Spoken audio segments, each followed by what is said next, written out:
Hello everyone, today we talk about another hot topic that I haven't warmed up excessively in advance, but that I have hinted to many times in Schwerpunkt, that however concerns such an enormity, in fact the totality arguably of aspects in existence, that is quite difficult to comprehend it in a single video, and yet maybe the single most important historical dynamic process, whatever you want to call it, that has fundamentally been obscured. Um, in part actively, in part, let's say, just, you know, for the mechanisms we'll explain now that were part natural, in part, however, we should have countered in a sense, and that is surely something you had never found on your history books, and that yet maybe in fact the single most important historical event ever. As I was saying yesterday and in other videos where we, you know, preluded in a sense to this topic, for years I have been involved mostly in the following topics.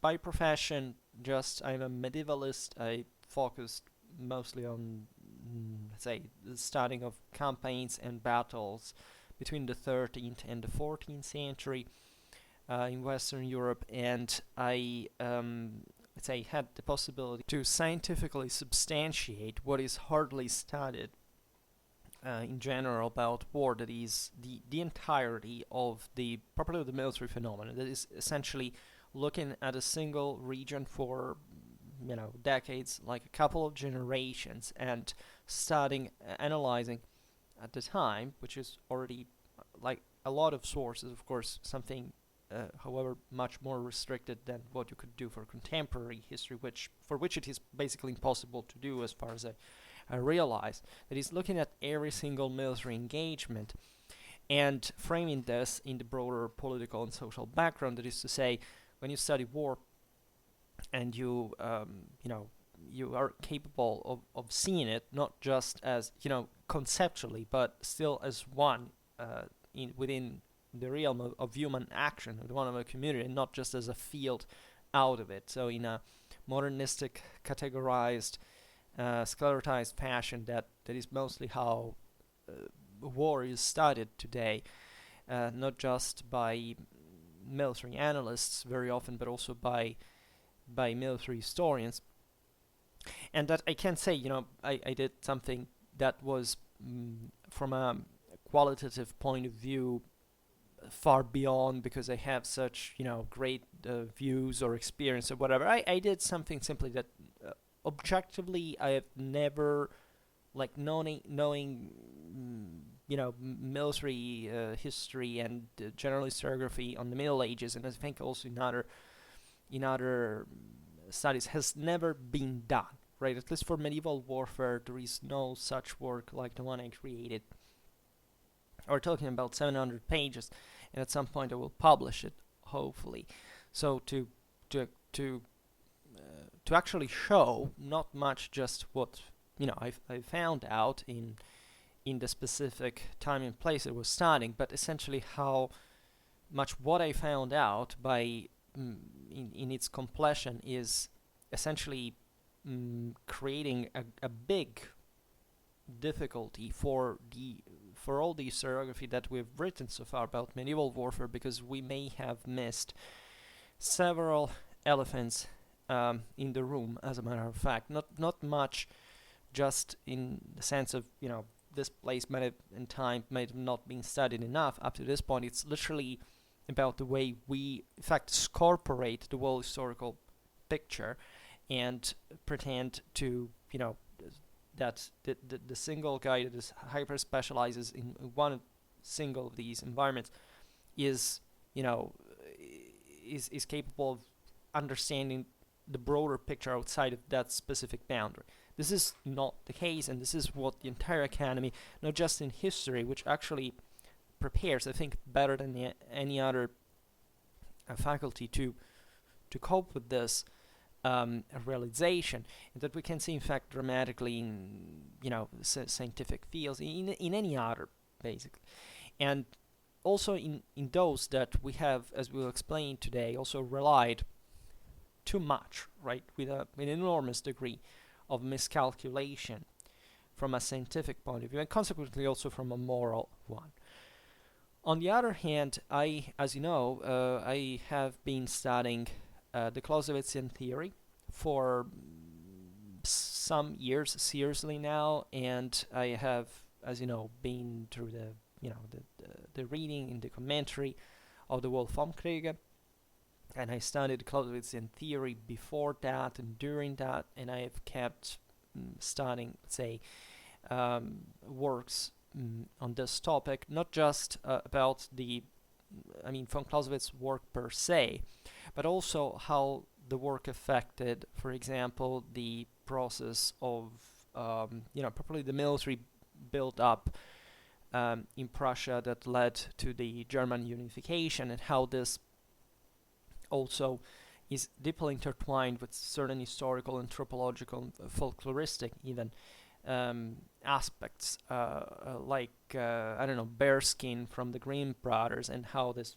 is, suspiciously and evidently actually overlapping with von Scharnhorst and von Clausewitz ideas.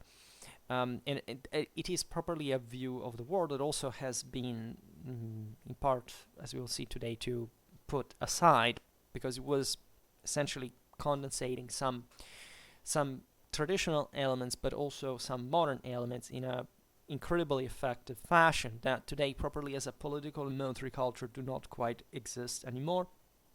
This is the field I also propose myself to discuss more on Schwerpunkt, because it's a very important part of the story. Another interest of mine, given that among my degrees there is one that bears also the title of History of Religions, is my, in fact, historical, say, religious interest. Right, I studied normally what would be the basic curriculum of History of Religions at university, both in a bachelor and a master. In the PhD, I didn't fundamentally study any of this. I addressed in part the ideological question of the empire, as far as this was being connected to certain, especially for the German mercenaries during the early 14th century, and how the ideology interplayed, especially among the same groups of German mercenaries and the Guelphs and the Ghibellines in Italy. I then focused, however, on my own entirely and privately, as you can see also from my videos on the subject, on Indo-European religion. And I use the term singular because, and this is yet another point, when you find mostly in modern books this topic, it is presented to you as if, as diluted and as even in there scorporated as possible, to trick you in a way that is actually a mental perversion, right? Occam would be quite disappointed how, in fact, we have proceeded scientifically on these grounds. And that has revealed to me, the Indo-European mythology and religion properly, together with studies on Christianity. I also studied Christian history for a considerable amount of time. My History of Religion playlist is a pretty hefty one. If it made more than 100 videos on that. And I studied ecclesiology, properly history of the church, theologically minor things, let's say, but altogether, the broader flow of what, the passage, especially from paganism to Christianity, which is to monotheism, which is even here a fake. It's part of the lie that you've been fed, not because both paganism and monotheism as such never existed, right? And there is much else, and it's a much bigger picture that, again, on history books they will not present to you in the way that, in my opinion, at this point of my studies, it's come to be. And what has struck me particularly, especially, is from the latter topic, that is the Indo-European mythology and religion, and how much this lays out in an incredibly clear fashion exactly what I have learned, both from the Clausewitzian theory and all my military historical studies. This was a big deal for me, and I'm kind of thankful for the fact that I kind of learned that, I mean, if I could go back in time, I wish I had learned like Indo-European religion and mythology and history of religion in general much earlier, right, in a much more serious way. I had luck to study for 3 years history of philosophy, and I also at university I did study some history of philosophy, so that helped a lot, because in chronology I started literally from Thales of Miletus to analytic philosophy intensively, and then this was probably one of the most formative paths that I followed on my own. And so let's say what I will try to explain now, because it's really a complex thing, but it's complex because paradoxically it's the simplest thing that you can imagine in a way, but the complexity stands in the way we need to tear down the barriers and the complications that we have put in between for a decline, right, in our moral and scientific understanding. I could have titled this thing "How Marxist has reduced, the Western culture to materialism" and all these things, and how we have bought into it. Yesterday I made that video explaining how being a conservative doesn't actually spare you from being a culturally underdeveloped individual, right? If you don't actually know or study these things, it's very difficult to have any point whatsoever, and actually you would just fall into the same pit in which multiculturalism and communitarism laid. It is essentially a nationalist socialist ideology. Yes, multiculturalism is a nationalist socialist ideology. I'm also planning to make and the communitarian is that nationalistic equivalent is as a dichotomy are part of the same national socialist delusion. And some of you have asked me also why I think that pacifism is a fascist ideology. I hope at some point I will manage to make a video on this as well, because it's really simple, but there is really a lot to say, like what I'm saying now. And what has struck me dramatically in this path, for which I was already aware, let's say, of the problems brought by Marxism, by materialism, by the decline of tradition, certain aspects at least, I've never been actually against modernity or secularism per se, right? I thought always they were a double-edged sword fundamentally, and so it was, right? And what I was, let's say, not seeing, as I was explaining in yesterday's videos also, is that it's not really a matter of taking side, being left or right. It's something that goes far beyond that. And as I was saying, however, I'm glad that I came to, because this confirms the whole thing from a scientific point of view, also morally, that what I came to realize by studying say war for years, at this point more than really a lot, right? It's more than a decade, practically every day, that what I got from that actually fits dramatically the aforementioned Indo-European system of values. And again, I don't want to stress the fact that it's much an Indo-European thing, because it's really universal, and that's also what I was saying before yesterday. I mean, that when we talk about the West or Indo-Europeans, or whatever our cultural legacy and identity is fundamentally about, we're not really praising the fact that we belong to a certain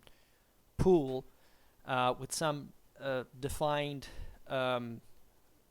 borders and confines, but it's rather the moral elevation that a people, like all humans, could manage to do faster, better, for some reasons that are somewhat an accident of history, but that really brought the world to the point we are in terms of advancement, at least led the way for millennia.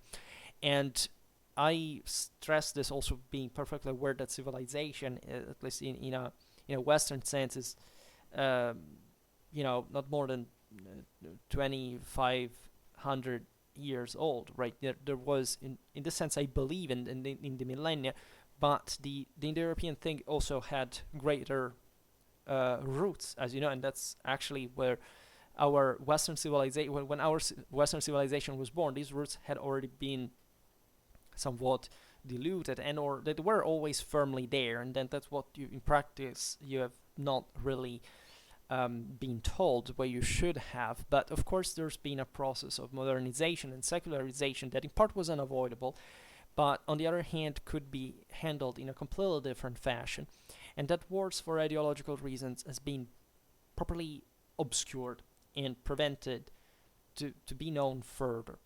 In part, again, properly knowing that this was the case, in part, just exploiting this inertia, this, system decay, right, and the increase of chaos that at the end of the day is also part of the reason why those same beliefs originally existed and why they were so, absolute and radical.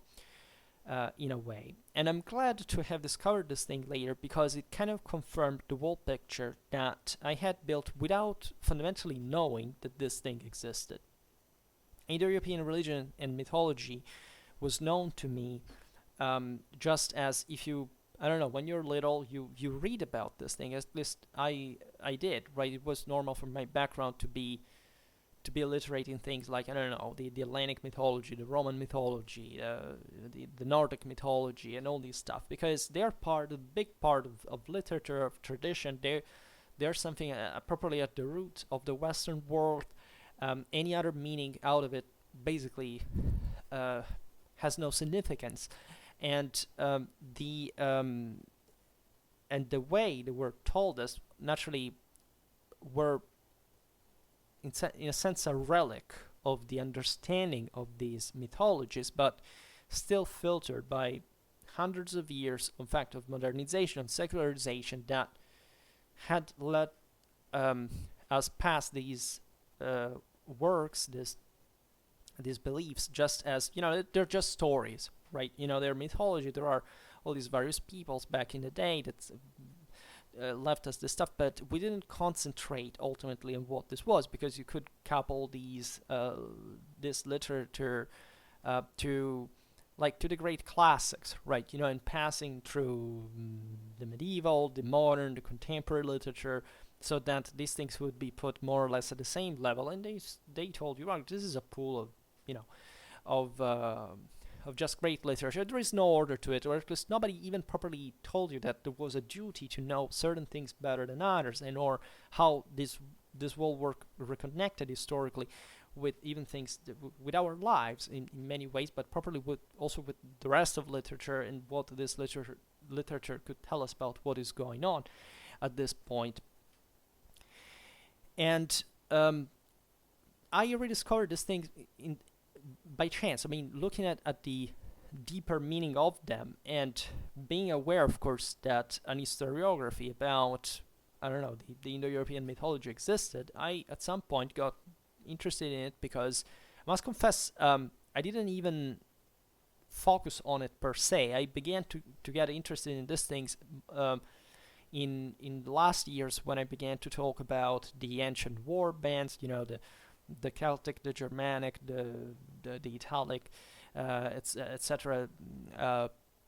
Warriors back in history, why they factually fought the way they did, what was their value system, what was their mental background. That it was clear to me, especially from the Clausewitzian education, that of course is the single most important element in war, which is essentially a struggle between moral forces.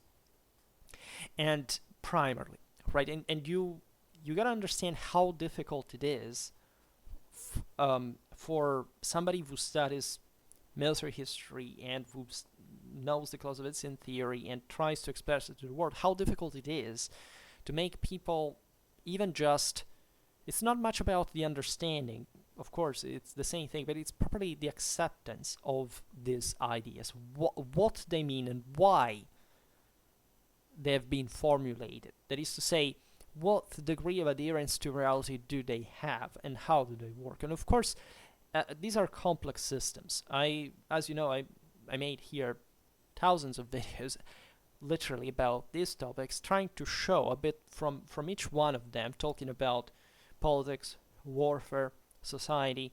That's why I needed to cover also a great part of history, how this whole picture reconnects, and why this is not a channel where you can simply get the information on, one given, I don't know, troop typology or tactic or war or battle, but presented in kind of entertainmental fashion. My videos are not entertaining even, but that's not the point. The point is recognizing what I was complaining also about yesterday, that is, every single of these videos is framed within a broader, properly value system and hierarchy and scientific order, that if one comes on this video thinking that, they're just, let's find out what this guy randomly talks about today, as if there was no point to it all in a comprehensive fashion, really is not flattery for, at least especially those who follow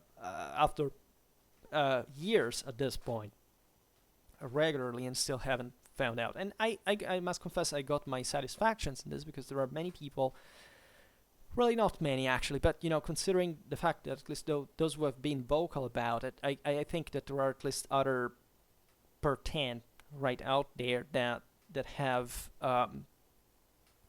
gotten it and are probably working on their own at the same thing. And on the other hand, I've been, of course, disappointed by the general reception, because I know that this is just YouTube, and people come and go, and they don't really have the time or the patience or the interest properly of making the effort in understanding what the whole point of this thing is. But what I realized at that point by studying that mythology is that, I must confess that at the beginning I was suspicious, because, as you know, I have a great, let's say, admiration and love and loyalty to civilization, to the concept of civilization. Defining civilization, however, can be, let's say, more difficult than it seems. That is to say, I absolutely don't move. I actually have cemented my beliefs in this regard. The same goes even for modernity in part. Even maybe secularization is the problem I have the most, because it's not really... I understand it too, because I never talked about my, say, spiritual background, but it's a much more complex than you may think, meaning that, no, I wasn't particularly under any kind of religious pressure. Surely I was under some influence of it. Then I've been under the influence of lots of this other stuff. So actually, I feel somewhat privileged, because I haven't been deviated or biased or indoctrinated. It could be theism or atheism. It could be neo-paganism, for example, that I detest, whereas I love what is improperly called paganism, as a matter of fact, and that's why, just by definition, in terms, I can realize now that all what most people fundamentally buy into, all this stuff, is a complete delusion that has nothing to do with any historical reality, and a historical reality that they couldn't properly even understand, because they lack any cultural background to understand anything. I've been meeting with this problem also in my private life. As you know, at some points it's even difficult to communicate with people about these topics, because it's either I become intimidating about let's say, the power that lays within the broader conception that can emerge and can crush simply any kind of resistance in terms of what popular culture fundamentally has made of these beliefs, that is basically an abortion, right? It's something that has, again, nothing to do with the historical background. It has no scientific ground. It has no moral ground.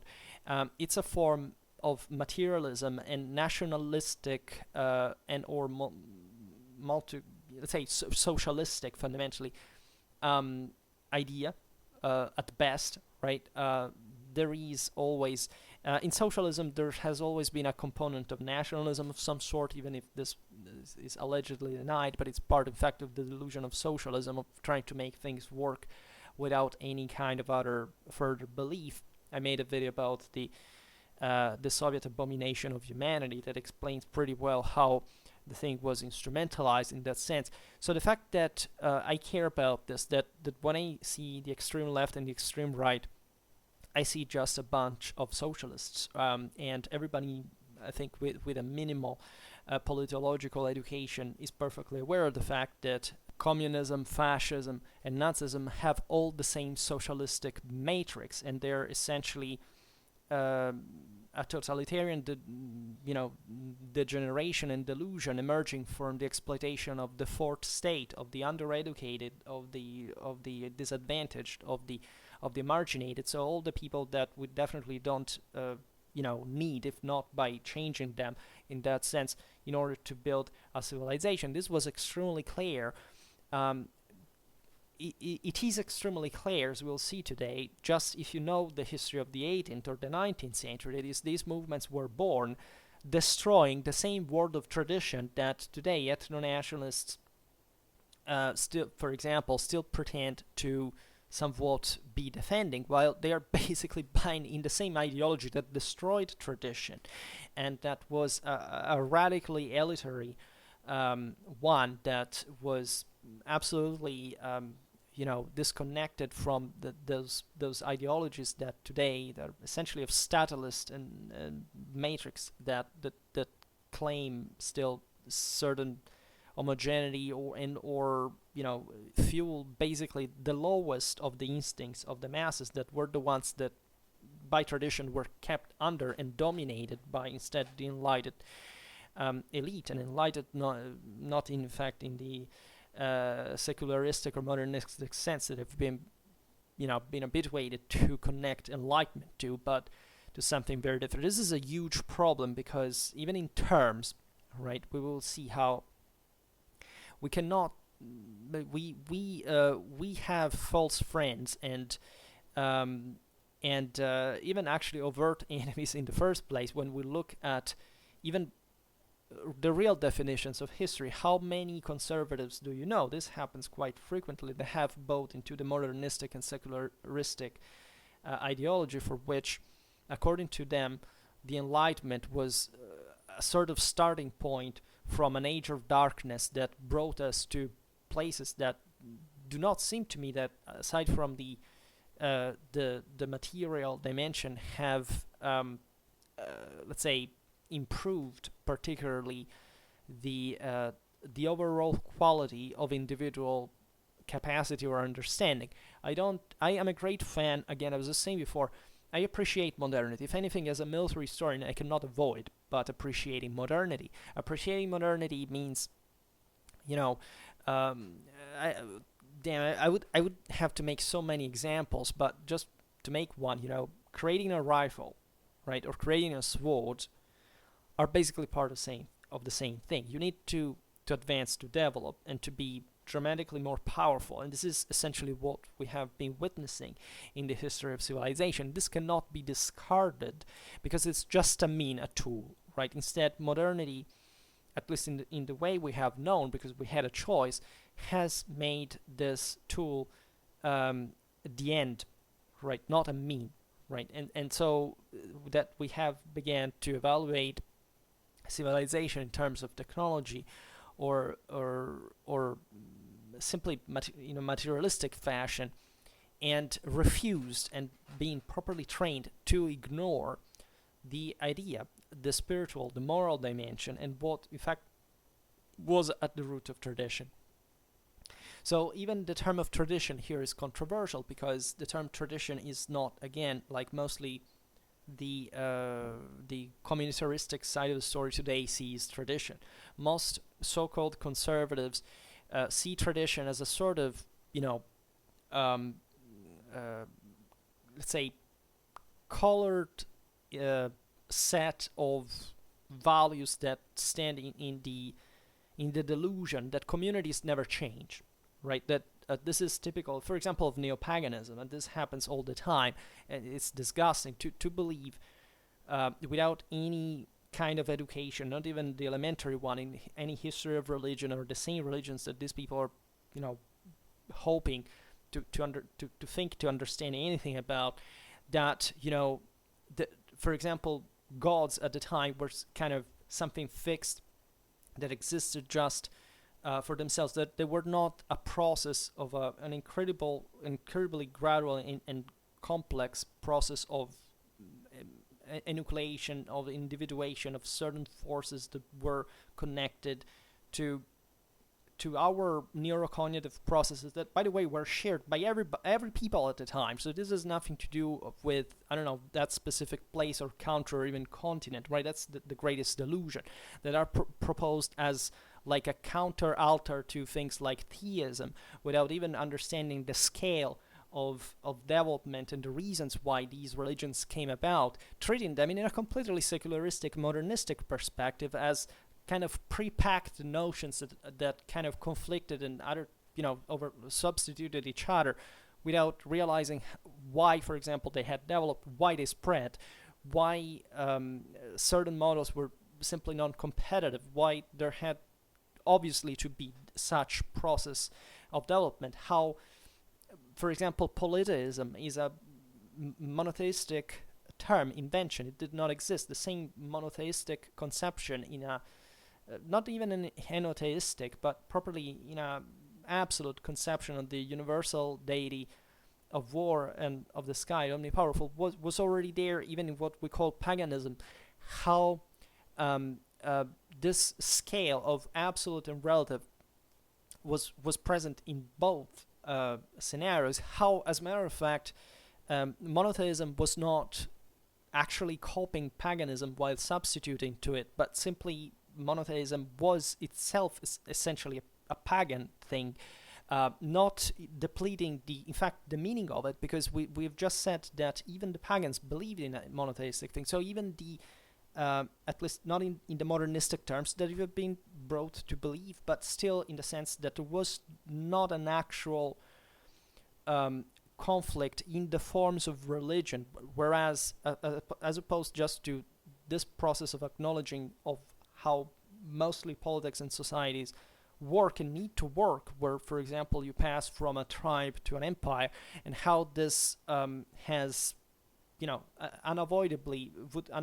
bring to a change, and how this change is being, for example, demonized by those who would like to be stuck into that communitaristic delusion that is an anti-civilization, anti-developmental, and actually anti-tradition, anti-universal idea, because the core idea we explained so many times in any military or religious context in the world was to conquer the world and to rule the world. That was the only horizon of any people that existed out there. So even the ridiculous notions that there was some kind of difference between, that follows essentially today's historiographical ethno-nationalistic patterns, right? How many times have been, the Germans or the Celts opposed to the Romans in a deep, pseudo, socially, kind of racistic, ethno-nationalistic fashion, just because, of all what happened way after those people, that they didn't reason at all in that way, that actually shared the same identical beliefs,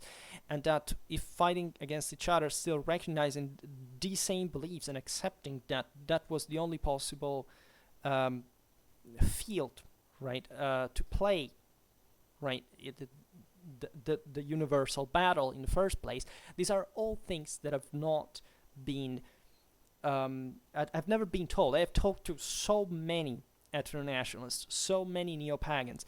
They all buy in the same nationalistic, statalistic delusion. It is the one that destroyed tradition in its truer meaning, and they don't understand practically anything of any of that. Basically, all the neo-pagans I've ever met are people who were abused by their Christian parents. That's all I had. The only explanation that I found, there wasn't like a deeper culture, there was a higher education, some sort of knowledge, where people were fundamentally obsessed with the idea that they had to reject Christianity in a fashion and to be stuck into something that is, first of all, of course, not understanding anything about Christianity, because also if you are abused by your parents in that sense, that your parents do not really understand Christianity, what it is, and most people really don't, right? I'm not saying I don't have a degree in history of religions. I'm not that hyper religious specialist, but let's say getting the essentials of what more or less from a broader historical perspective, what we call monotheism or Christianity or its message or its roots, whatever are, just by itself is enough to accept the positivity of that religion as the one of others, by the way, because these are very sensible topics, because people always identify at this point, in a modernistic and secularistic perspective, Christianity with, I don't know, Westerners, white people, colonialism. Talk to any, American student, the average American college student, university student, at this point, on average, really, and see what they think about this. They have been created this monster for which they hate Western civilization.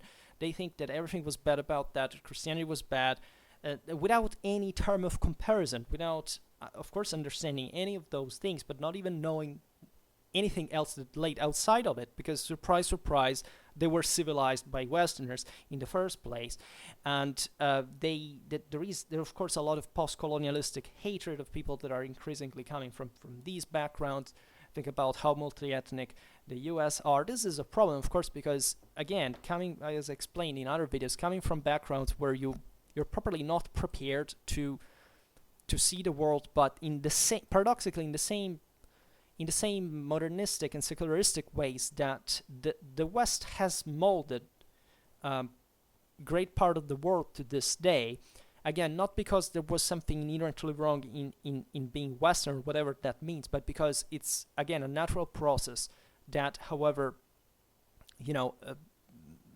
goes to, it's normal in any system, right, to decay, right? It's normal. We are doomed to that. All religions envisage that, for that matter. And that's the same reason why, as we will explain, at the rise of scientific knowledge, we didn't parallel that with our moral capacities, and the moral thing went down while the scientific thing went up, and we exchanged, the masses, the fourth state especially, exchanged that for the new moral standard and completely screwed up everything. This has nothing to do with the core roots of what we understand as Western civilization. That is constantly denied. That's why I, as a conservative, I really have it against those who, the overwhelming majority of those who claim to have any kind of role in protecting tradition, while actually talking from the same standpoint of those things that they are criticizing by background, right? That are surely to criticize in a way, but that brought them to reason through the same patterns, even if they don't know that. And they don't know that because they have never been told, and they don't have a guide. And therefore, if you expose them to even just, Indo-European studies or things like these, they will see just the ethno-nationalistic delusion. They will not understand the deeper roots of that thing. And as I was saying before, I could connect that, for that matter. It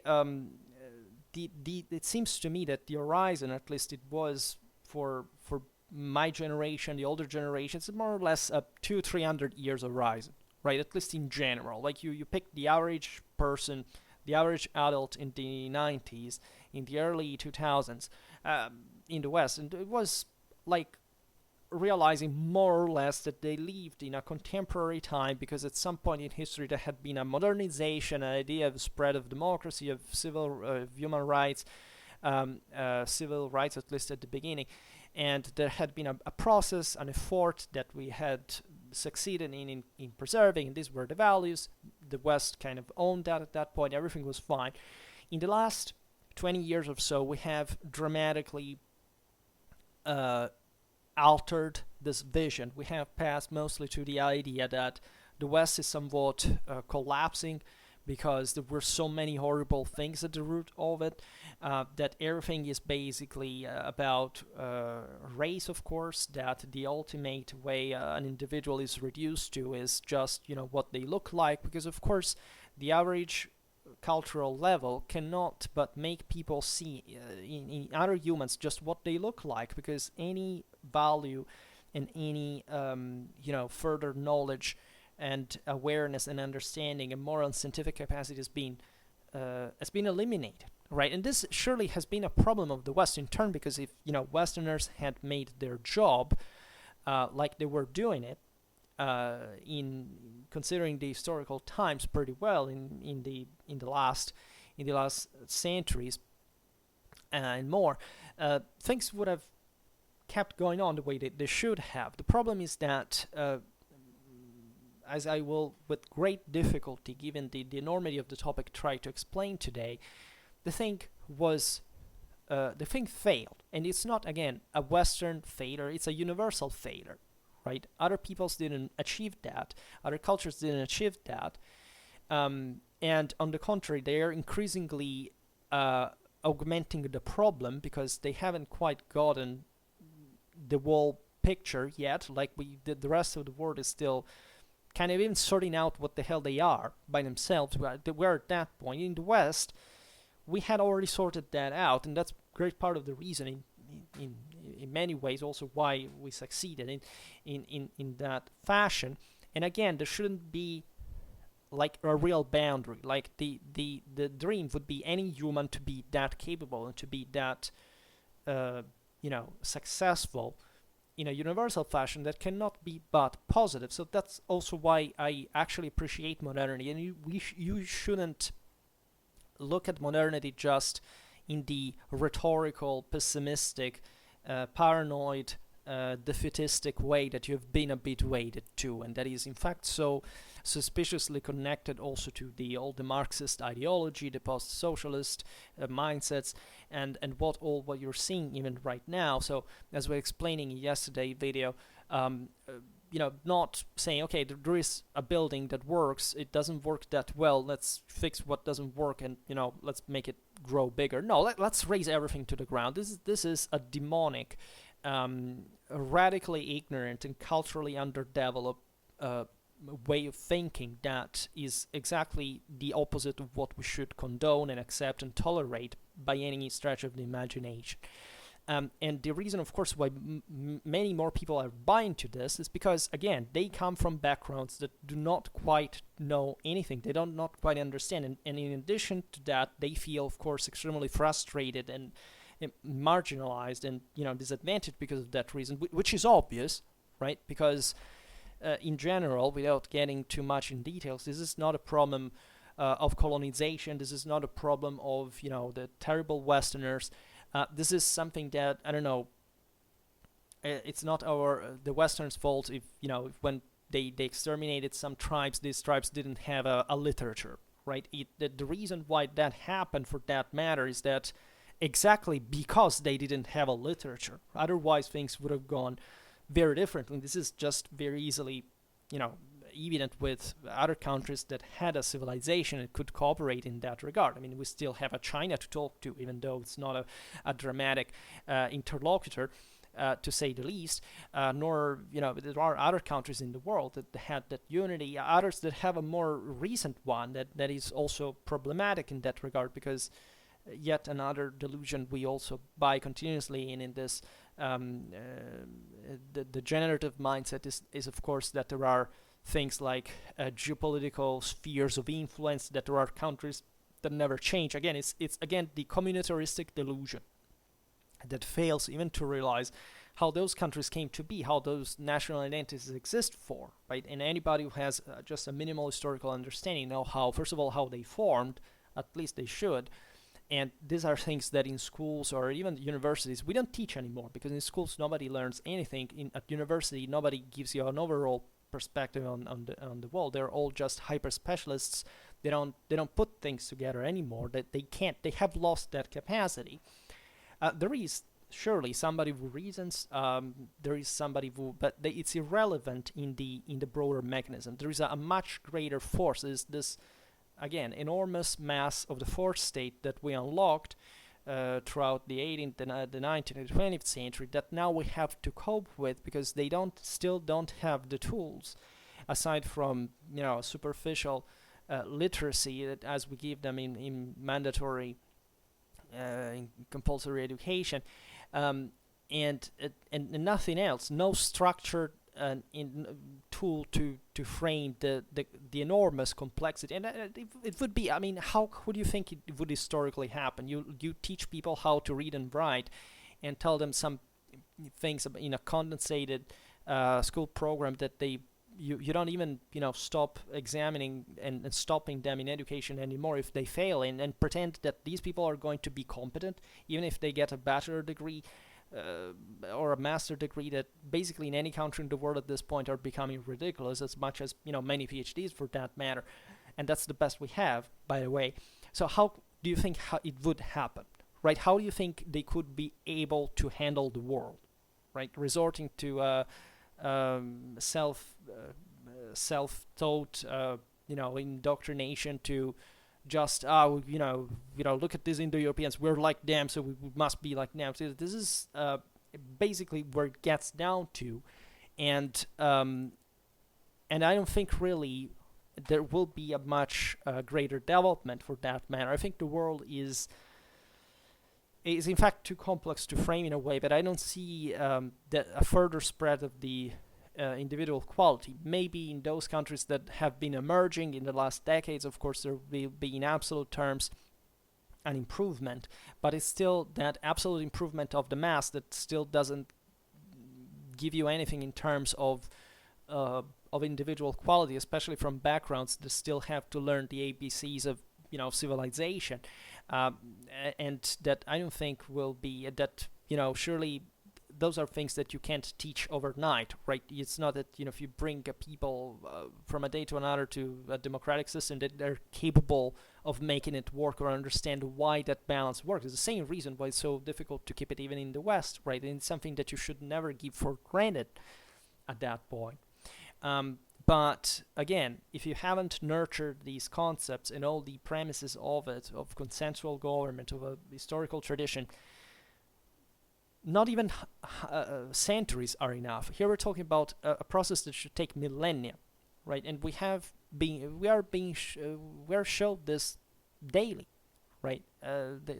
If countries are not, advanced enough, if they had generations of totalitarianism, of alienation from the world, of paranoia, of incapacity, of general depletion of any individual quality, they will start behaving in ways that are just barbaric, that have nothing worth being considered. They're just, again, the fourth state that the Indo-European elites thought that had to be crushed under for the chthonic, cowardly, inferior, and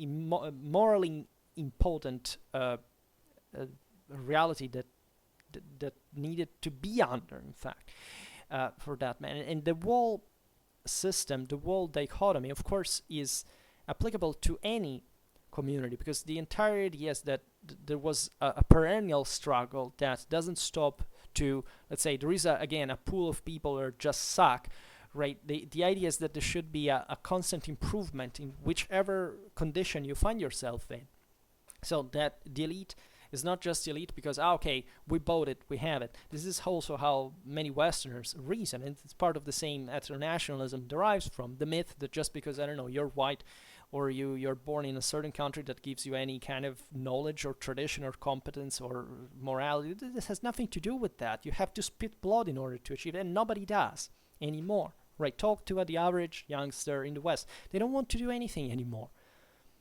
The idea is, why do I have to work? Can't I just be on my own?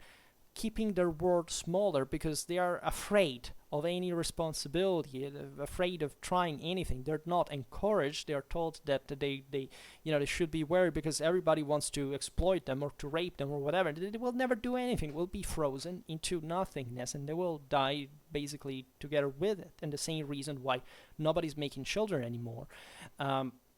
The reason why the IQs are going down, why education is definitely unsatisfactory to the degree of complexity that is needed to handle the war right now. And it seems to me pretty clearly that the best balance still does exist in the West. There are also reasons why these things happen that are in part not just ideal. Of course, there are some material limitations at the same time.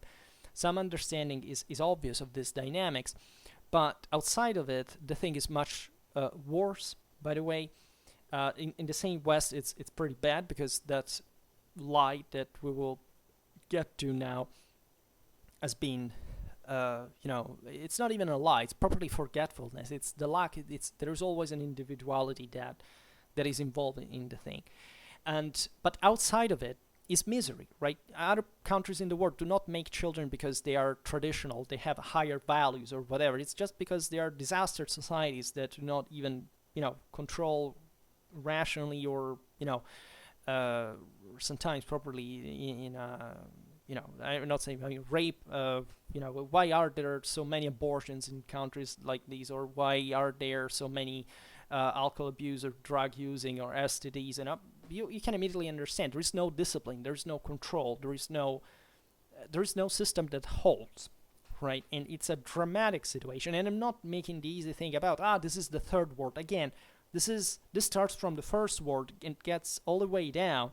I'm just saying that in the first world, this thing is much better than those who criticize the first world from the within, just because they don't understand the picture anymore and pretend instead to be the heroes that are saving it from the greatest perversions, are just pathetic, right? If you think that, again, as I said yesterday, that ideologies like, critical race theory or gender theory are your existential enemy, that they have any shot of prevailing, and they are even being enforced. Indeed, there is no doubt in some measure. The problem is not the power of these ideologies. The ideologies do not stand on their feet. They do not exist. They are nothing. The problem is you, because you are nothing as well if you can't counter these things, if you even give them a shot to exist. The problem is people, and opposing to them is a form of resistance. There is a form of understanding in there. You appreciate it, but I appreciate it, but it's not enough, right? It's not enough to be against, I speak mostly to my American audience, it's not enough just to say, let's go Brandon or being against, just men participating in female sports just with the excuse of transgenderism, or indeed there is also a spread of pedophilia that is being enforced in the schools. Instead, you can change that. There is no such thing like a regime that stands on its feet. It's always about the people. And of course, there is no doubt there are lots of people who support those ideologies because they are completely empty-brained and they have no dignity of cultural worth of any kind, because they come from contexts where they haven't even seen a book or, a parental model or whatever. But the problem is that you are strong. You should be then stronger than them. Right, even if you were outnumbered, it's about governments exist just with the decisive moral force of the people. And first of all, you have to realize that, of course, in spite of the polarization you are presented and the actual institutional problems that exist, you still live in a hell of a world that showed, especially in the last years, that democracy does work pretty well, that there is plenty of room to turn the tide, which in part is also happening. But even this tide shouldn't take simply another direction, another current that is actually self-sabotaging the whole system at the same time. Right? There is so much threat in that sense. I explained it yesterday. It comes from the left as much as from the right. Because you don't have a radically culturally underdeveloped left if you don't have just, in the demographics of it, a culturally underdeveloped right.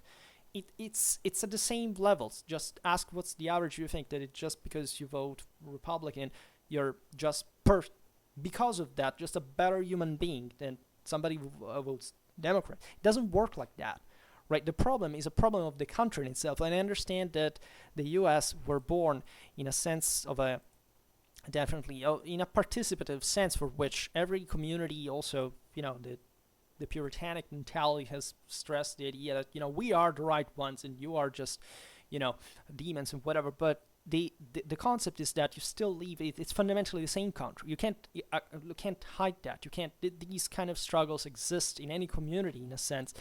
And definitely in America, like in any country, they take their specific character of the country. But even in this sense, again, it's not a flattering realization, right? Because it shows that if things have gotten to this point, it's because somebody has allowed them to get to that point. And you can't complain just those who actively enforce this. You have also to blame those who passively accepted this.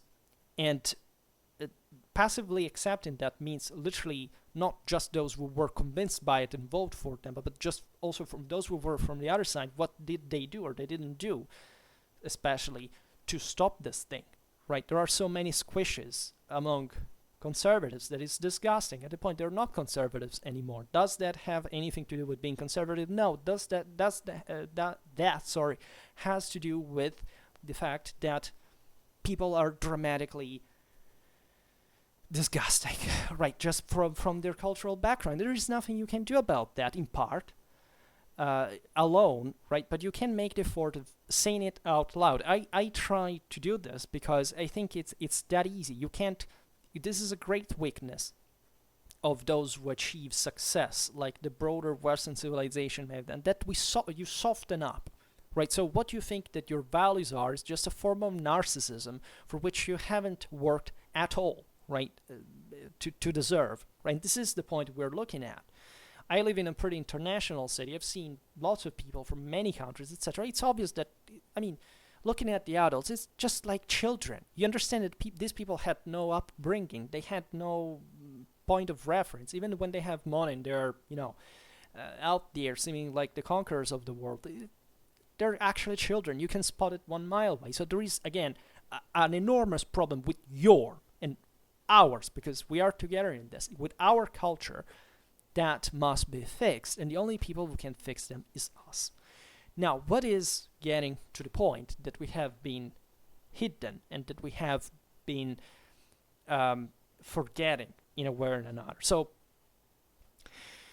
Dan, I should make another video at this point, because all the things I said, would deserve justice. Was just another continuation of yesterday's rant and maybe just an introduction to this, but realizing what the main problem is. So the main lie we have been fed with is, in fact, not even a lie. I don't think that, you see, when we think about the left here, we think that legitimately that they actually took over culturally the world after, in the 60s, in the 70s, but largely also after World War II. This is a big topic because, again, this is mostly the time frame that, especially in the West, we have adopted to explain on the short term the reason why things are going bad, right? I don't think that if you meet the average person who legitimately is disgusted with cultural Marxism and how this polluted academies to make basically the whole scientific culture collapse, in every field, we see it from the disaster in hard sciences, in social science, everywhere. It's an enormous problem. Is coming out, but seemingly, again, there is no enough fertile ground among people to make them properly realize what that means. And part of the reason is still that we see it as just that was the problem, right? This is indeed a real problem that occurred actively, right? After World War II, as you know, everything that was connected to the previous Nazi-fascist establishment was fundamentally erased in some form. As Western Europeans, we know that better because we were under that, and so our experience in countries that eventually developed in, being the developed ones properly, and that still produce, there are cultural superpowers, if you want, because of what we produce academically, scientifically. We are still working pretty well, and we do have really the best scientific and academic culture in the world. There is no doubt, but it was evident from our point of view, and that's why I also say it from the same one, that it's common knowledge, right? It's not a conspiracy theory. It's not a misrepresentation, misportrayal. That, of course, after World War II, after the end of fascism, the universities have been epurated by the fascist element.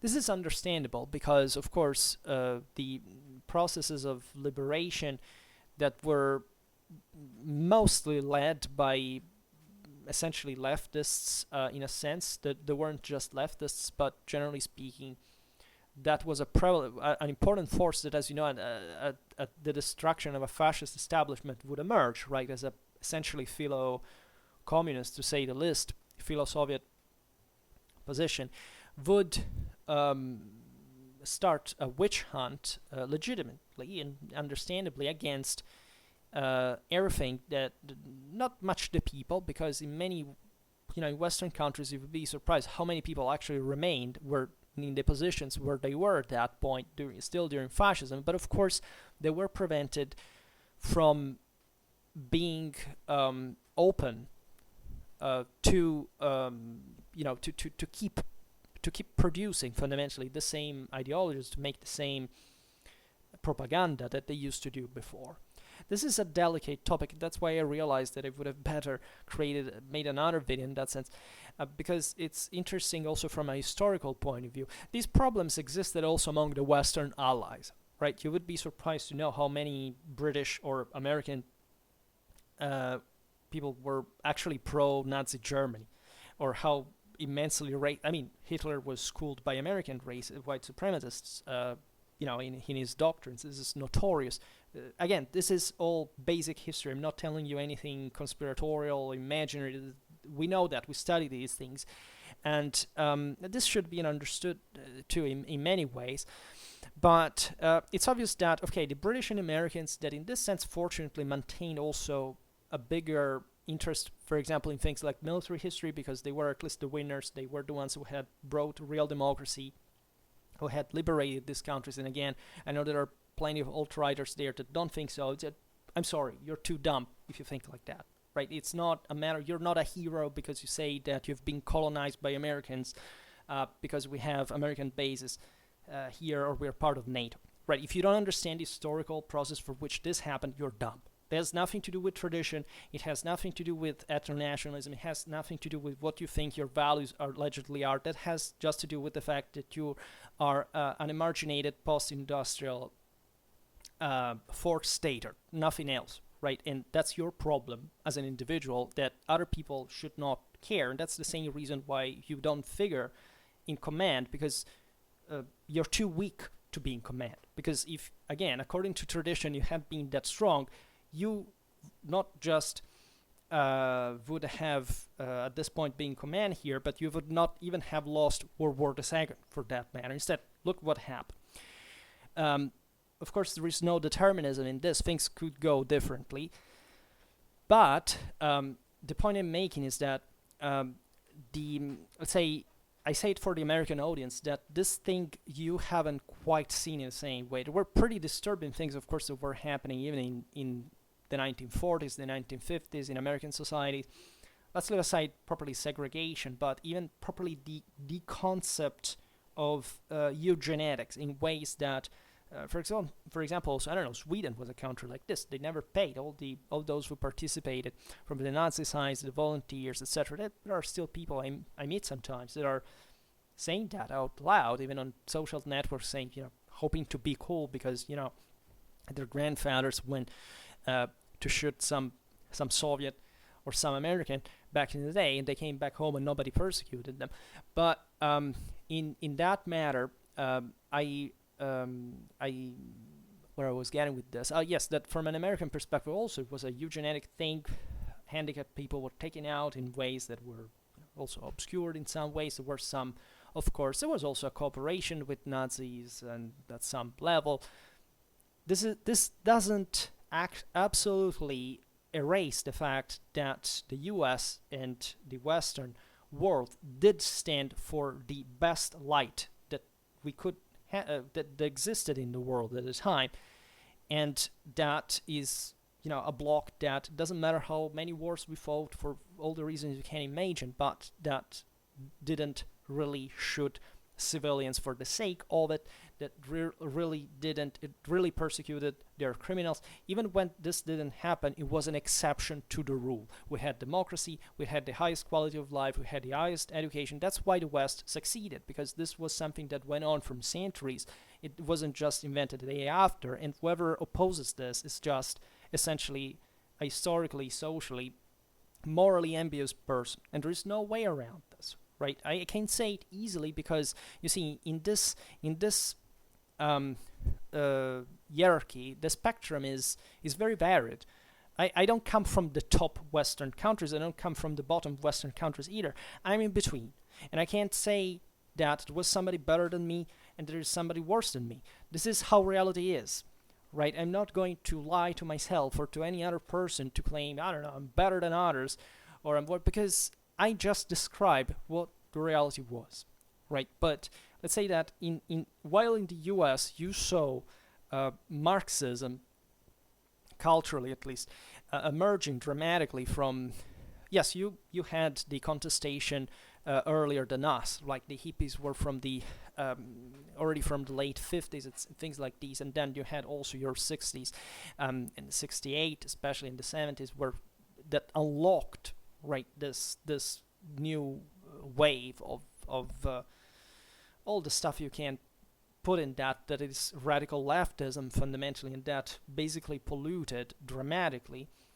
And unfortunately for the US, this thing had much more lasting effects than it had in Europe, right? But at least you didn't have fascism before. You had something else. You had something milder, paradoxically. You even has hideous segregation could be, and all the racial laws and all these things. But those were even there the product of a different reality from Europe, right? Things like slavery were more obvious in countries like in the Americas in the first place, simply of how those countries had been born and how the labor force had been distributed, how the elites had been built. It's not a matter of blaming, saying, oh, that's because there was such discrimination up to that late, or there was something inherently evil about United States. Slavery was present everywhere at some point in the world, and we are the countries that got rid of it the earliest compared to any other, right? The slavery is something that continues existing in many countries in the world, and not definitely in the West. The West doesn't have to worry and doesn't have to respond really to anybody for what happened before the others will respond for the abomination that kept going on well after the West actually took measure at the only country eventually to exporting in these ideas of civil rights, of human rights, further to the rest of the world, where the rest of the world has still to learn them, right? So there is no shame whatsoever. And I don't know, my family that I know never owned any slave, right? I can't testify. Of course, there are some European countries that maintain kind of more colonial ties that, up to the 60s or the 70s, overseas, they would have their own servants / slaves and things like these, and we studied too much the Mamluks and other forms of serfdom / slavery, also knowing how variegated that level of oppression is. There were historically in medieval Europe some serfs that had it definitely better than some freemen. So we're not even talking about the worst forms of slavery in many cases, but let's say forms of slavery or of worse things, even from a human point of view, happen every day in lots of places that are definitely not the West. And so again, let's see what is going on in the first place before saying anything that just offends the common decency for that matter. But I'm making this point because from a Western European perspective, the how do you say in English, the contrast between let's say this fascist or Nazist background, right, and what happened later was somewhat more evident. First of all, as you know, Western Europe in general continental Europe in general has a much more statalist tradition than common law countries.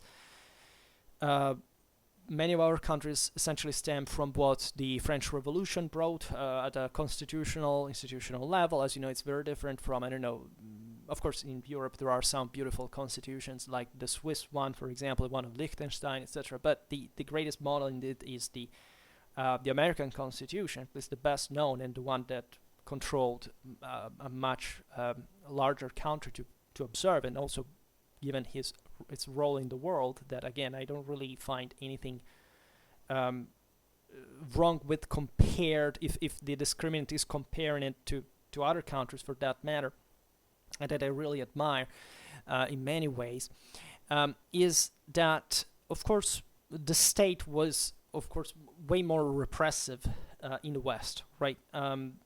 These nationalist, statalist traditions were in part necessary, arguably because of the degree of belligerence that Europeans had till I was about to say the last century, but given what is happening right now, it's different. Also, the same Russia is, provided with the degree of authoritarianism for historical reasons, right? It's not that you can deny the fact that without those measures, Russia would simply collapse, for example, or that this has deeper roots, of course, culturally speaking, dating from the Mongol period and probably also something before, considering the Eastern European and especially the Muscovite background. But it's which was varied, in fact, even the rest of the Rus, as we've seen in our recent series about Ukrainian history. But of course, it's negative. It's something that we can't really appreciate. I personally, I feel, loyal enough to my state, but I have also this broader allegiance to certain values that are beyond the same. So it's a complex thing that I will have to explain maybe in another video. But to us, it was more evident that, for example, education would be more monopolized by the state than elsewhere, right? So this change was more evident because we had first the fascism and then the Marxism, let's say, in the academic ideology, for example. From an American perspective, I guess it's difficult to believe a person like me by saying that, after all, it may not have been such a dramatic reality, right? There is this rightful idea by some degree. Of course, America in some things did better and was, in a sense, way more inspired to, let's say, truer principles of liberty than Europe in general.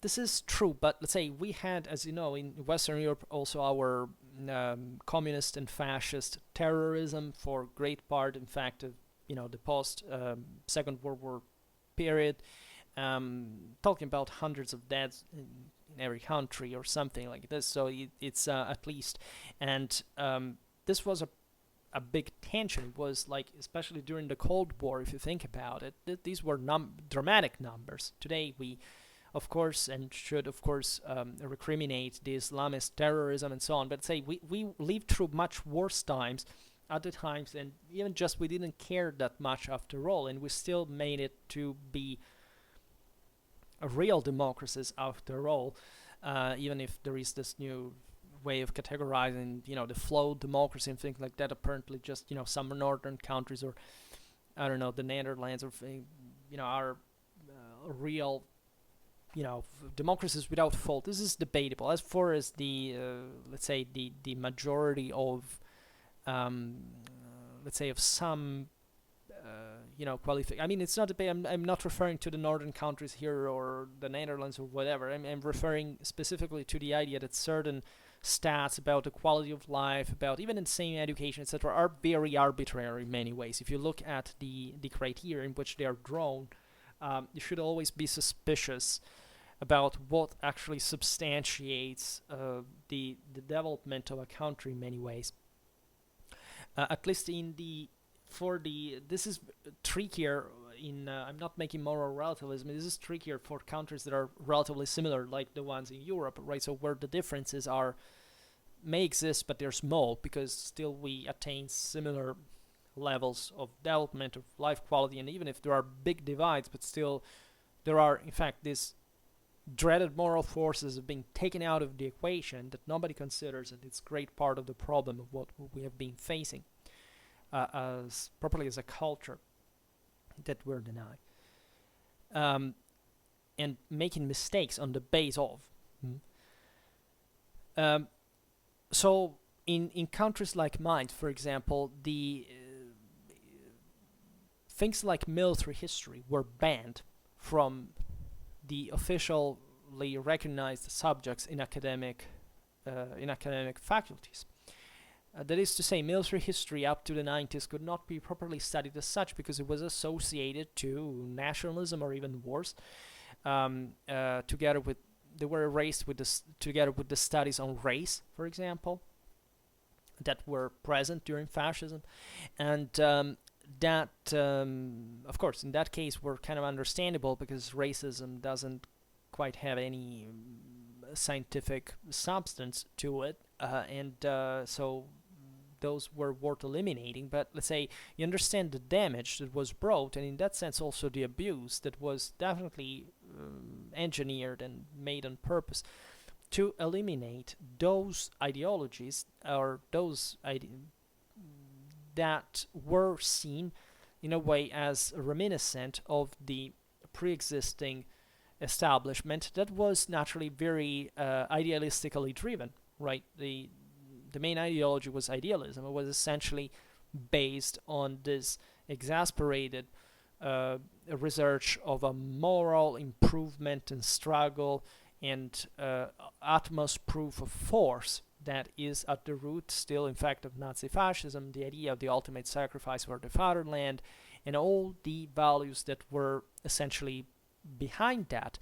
So values that, differently from communism, still entailed the improvement of the individual, the competition among individuals. So the idea that the individuals, after all, they should be ever more loaded in strength and values, something that instead communism worked in complete opposite direction of. And this is, in fact, one of the same reasons why you're mostly told, well, this is the reason why, after all, Nazi fascism was worse than communism from a qualitative point of view, because they carried out some massacres from the standpoint of definitely more advanced countries than the Soviet Union was, and this was, you know, terrifying in ways that are, for which we can't settle that it was worse. I'm utterly, just for allegiance to my constitution, an anti-Nazi fascist as much as an anti-communist. And as such, I don't waver in any sense. But part of the reason that I'm making this video today is properly acknowledging that having removed properly the acknowledgement of the existence of a spiritual and moral and reality, ideal reality, that the reason why also the evil of things like Nazi fascism has been, let's say, measured as more than communism, in my opinion, is that Nazi fascism was dramatically more ideologically powerful than communism, right? The Soviets just, you know, we made that video about Bolshevik ideology, etc. They were just struggling to remain standing on their feet because they had deprived hundreds of millions of people basically of any modus of, you know, individual capacity. It had emptied them. They didn't have to think about anything but not in function of the machinery, of the production of this greater end that would have to make everybody equal, everybody leveled, everybody deprived of any other goal but the one of basically having a communist society where there is no difference, and thus you shouldn't even think about having one. What happened with the Holocaust is disgusting because I personally, there is something that, like, I understand the reasons of anti-Semitism from an historical point of view, in the sense of knowing that, unfortunately, especially in Central and Eastern Europe, anti-Semitism was historically something present, of course, way before nationalism, way before totalitarianism, and it's utterly disgusting. It's an anti-civilizational idea. and I don't need to insult even those people who support it for that matter. I made videos about Jewish history explaining these things in some way. And of course, civilization in the West of sovereigns of the church as well were always actually protective toward the Jews. Yes, the Jews were discriminated against in a world that didn't admit, of course, at the time, a comparison between an equality properly between different faiths. But let's say, of course, the disgusting element has always been the people that has always been, of course, tried to fundamentally rob the Jews. I mean, but aside from the seed, the thing that, of course, the Jews were religiously discriminated for, the ultimate purpose, the pogroms, were caused historically by simply the fact that average no ones wanted to steal the money that the Jews were allowed very often to have, just because they would have been, in this sense, just destined to hell for that matter, and that instead worked dramatically well to the benefit of the creation of states, of powers, of a civilization. This is particularly evident exactly in those countries like Central and Eastern Europe that had a weak statal tradition, exactly because there was less of a public culture. There was a much greater effort from the side of monarchs to centralize, that were destroyed because the local aristocracy, in a privatistic mobster-like fashion, wanted to maintain their own personal power without having to basically put together anything for a common effort. And that's why, some countries were literally taken away, destroyed, partitioned, whatever. And why in so many of these, so also anti-Semitism was so strong, right? Germany, Poland, Russia, but I mean, I could quote even France to some degree. This was some of the most ferociously, viciously anti-Semitic countries that existed. It's been part of their history. It's useless to deny that. But let's say anti-Semitism in that regard cannot be imputed just to say, okay, this was a totalitarian ideology. The totalitarian ideology was just the crudity and the heartlessness and the viciousness of eliminating these people on the basis of their religion and alleged racial discrimination, in a context where the totalitarianism was fueling the most animal-like, instinctive forces of the fourth state that as a mass was needed to even just to fight on the Eastern Front and to give them some kind of unifying thing to control. It was making leverage on these traditional Judenhass and anti-Semitism, and that's just a part of it, right? But what happened in that regard, in the evil of Nazi fascism, is that this disaster that they caused was dramatically exploited after World War II by Marxists to say, okay, let's take away anything of that ideology. That is not just anti-Semitism, and maybe let's reason on, on idealism, for example, and on the philosophical, the historical, the cultural, positive aspects that even these cultures were, after all, these states where, Nazism lasted just 12 years. Like you can't reduce the love to German culture, or nation, or literature, or art, or poetry, or whatever, to the fact that now Germany made an Holocaust, so we shouldn't learn anything of that anymore, because it's an insult, by the way, to the same German Jews, for example, that fought valiantly, during World War I for their fatherland. I mean, even think about in mediavistics, think about Kantorowicz, the most beautiful work written on Frederick II of Hohenstaufen. Kantorowicz, famously enough, fled Nazi Germany before they took him out. But he was revered in Germany before the rise of the Nazis because he was a great historian, a great German, and a veteran.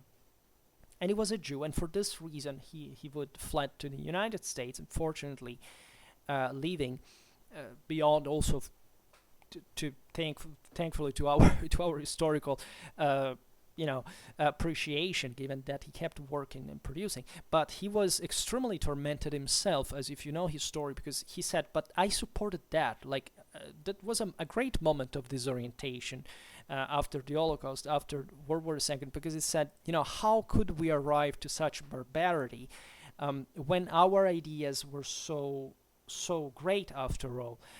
This love for the country, the sense of duty and honor, etc., it went in the wrong direction. As we explained, this was part of the same massification of society as we were saying before. So that simplistic form of schooling that in these years, I mean, in the age of mass society, in the age even of made-up states, from literally sometimes from a generation to another. I mean, think about the German or the Italian unification. How quick that was. There is something to that, right? There is something to the same reason why these countries were axes in a way. There was some reason why some things continue up to this day in these countries in their general international orientation or their nature. This is very interesting things to study, and that's why also I would like to talk about them more often, because you can't really erase the past, right? What Marxists did after World War II was to exploit this moral disorientation due, again, to the fact that masses wouldn't really understand even what they had done. Literally, they had been brought to kill each other in an effort to take over the world, that they were just abstractly and hysterically brought to carry out without even understanding what was out of that, right? What was they didn't, of course, understand what they were doing. They were indoctrinated. They were brought down. In this sense, all that individual empowerment, even in Nazi fascism, was, of course, taken over again for the sake of that mass mobilization, by just this blind obedience, because otherwise these people, if they had really been superior, they would have never bought into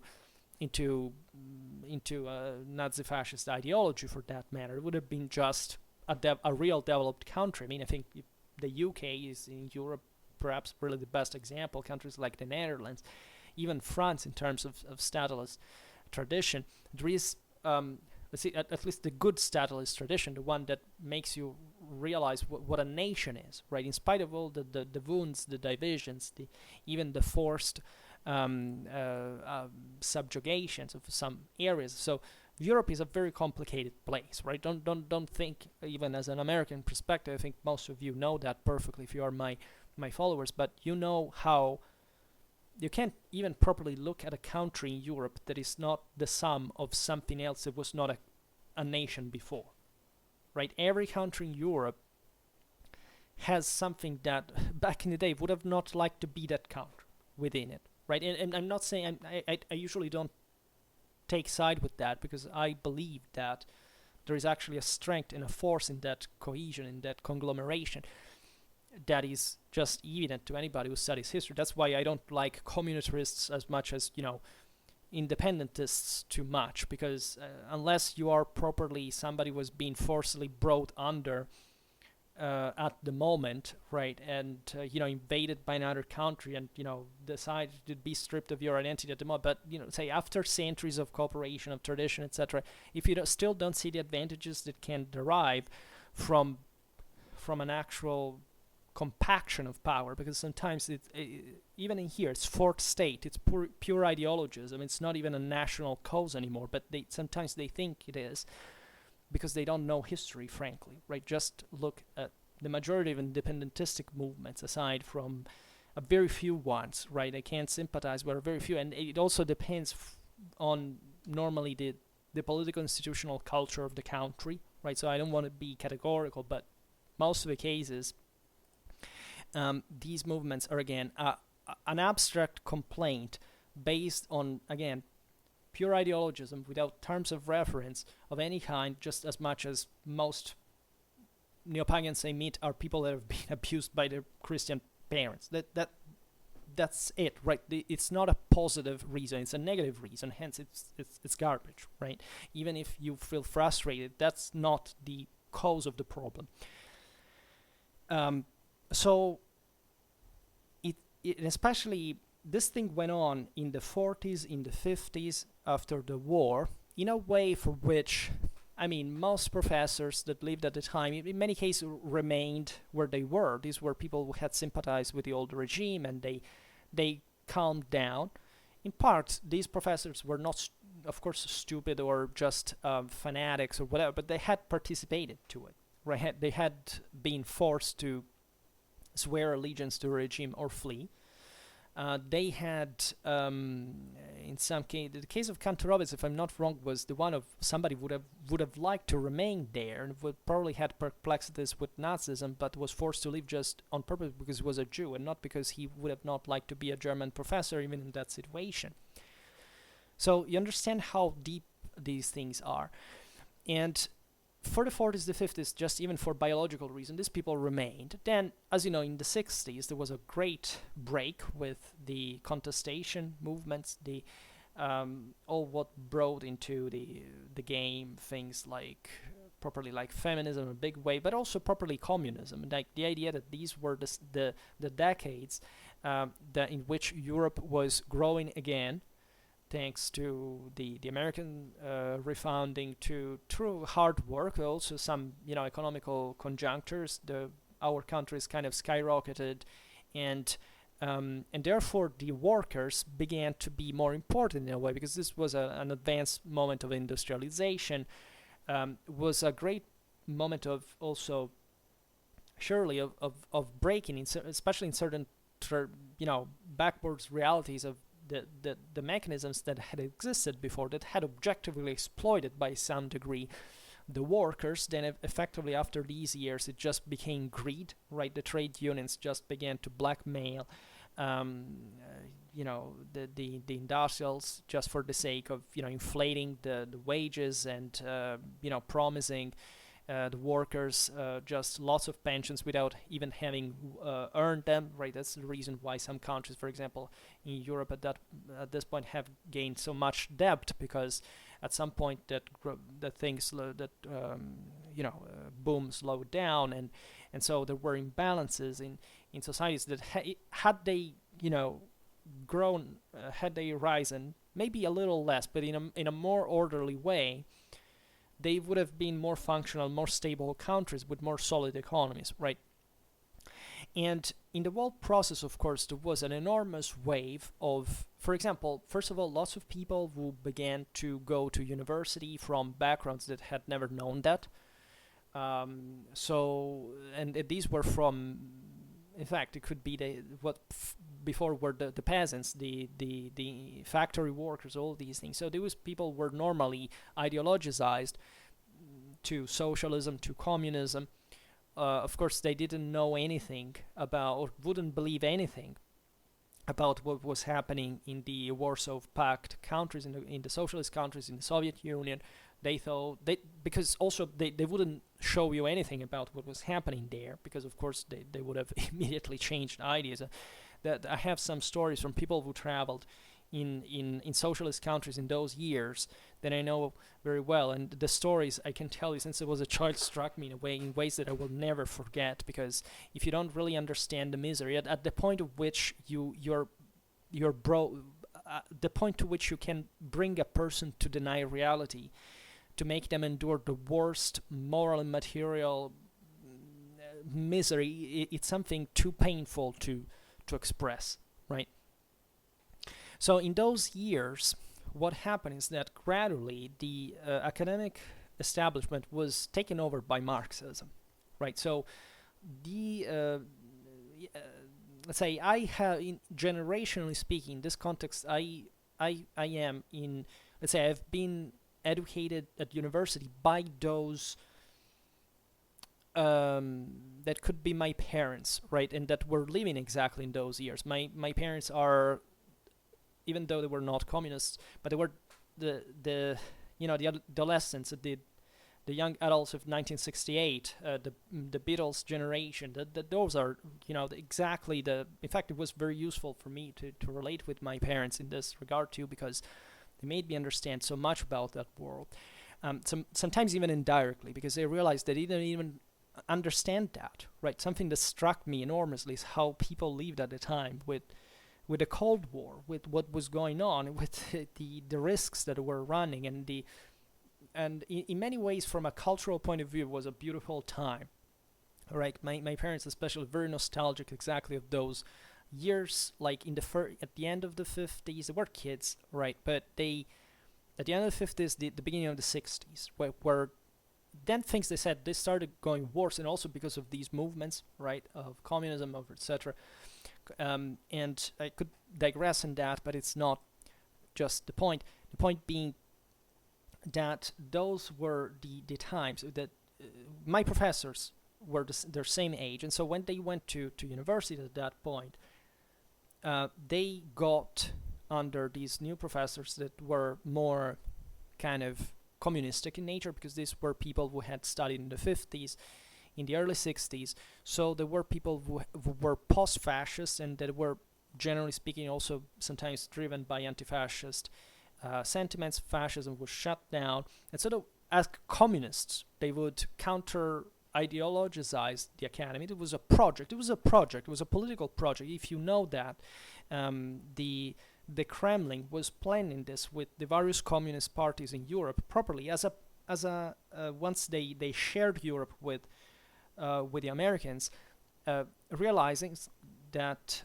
there should have been no communist revolution, Soviet revolution in these countries, even though in Western European countries there was at some point the start of some kind of revolution, but it was put down by the army.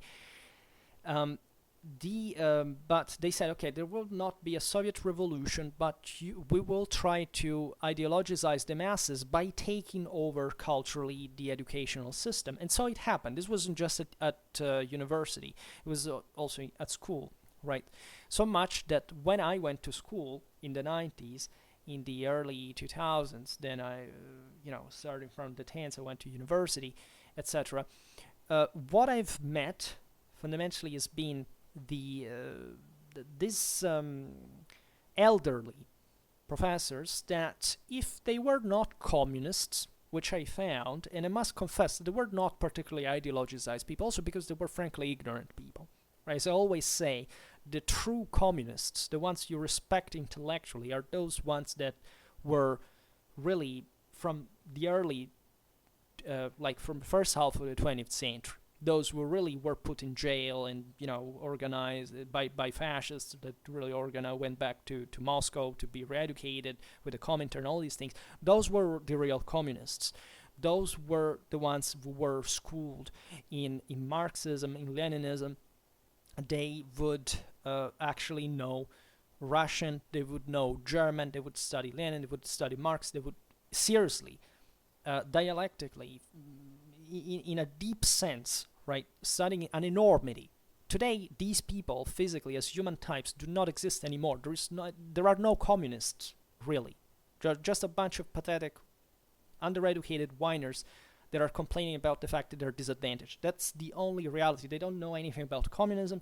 They don't know anything about history, also because they have capitals on their own, and so if they knew anything about that, they wouldn't even, they would spit themselves in the mirror for that matter, because how can you be a communist if you even own anything, or like a car, just to make an example, or in order to, of course, to even understand properly not just what communism did for real, but also why there can't be a real communism for that matter in practice.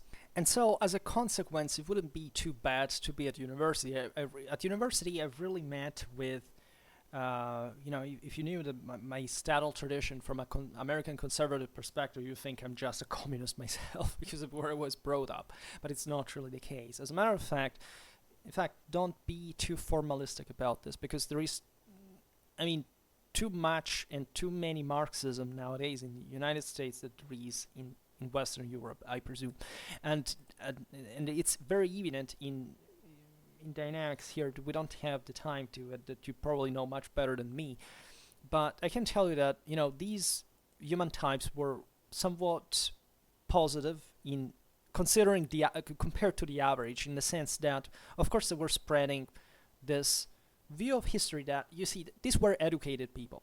This is something I always say, that you know, university was the only place where I've been when people, let's say, when professors were acceptably qualified to be in that position. Like in high school was in school it was a bit different, right? You would have high school was good, but it was one of the best.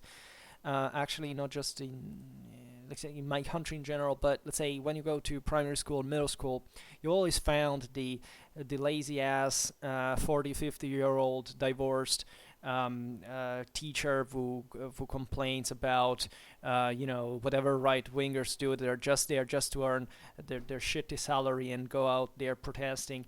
At everything the right did with their friends that they smoke with, right? And that's the human type. Then there were decent people, but let's say they were grossly ignorant at so many levels, and so I'm not particularly satisfied with that. But university, these people were intelligent, and it wouldn't go, in fact, so far to make political ideology. Like the thing that I've seen in some American universities, and I think that they're not the majority, fortunately. Also because there has been a backlash against these things that is not very publicized, because those who control largely the media are just shouting the stuff louder. But I don't think the outrage is actually, and it's very dangerous, because a lot of the celebrated kids are buying into this bullshit. They can't distinguish sexual identity from whether they want to eat a snack or something. They I don't know what's in their brains, and it's extremely dangerous. Those are the dynamics from which I hope you will be spared of. But at the same time, you also know better than me, at least by living there. And so these professors would mostly talk about, yes, there's gender history being, I don't know, I studied medieval history, as you know, and gender history could be just studying actual charters about, documents, legal stuff about certain places in the Middle Ages, how women, worked or did stuff. It was not ideological. There was not a propaganda classes or stuff like that. I found something like that. I remember once was a program. Okay, not entering in the specifics, but it was kind of ideological. At least the books that we were to read to prepare the exam on, which was something ambiguous. I don't know even how they made that class, because they were not actually even asked to us at some point, were somewhat ideological, and they were openly so, meaning that they were presented to us like, this is stuff that you will not normally hear, because it's a bit like more leftist winging, and so you will probably, like, we are telling to you just to provoke you, right? But we were not indoctrinated like the people the professors you could talk to, and they were human beings.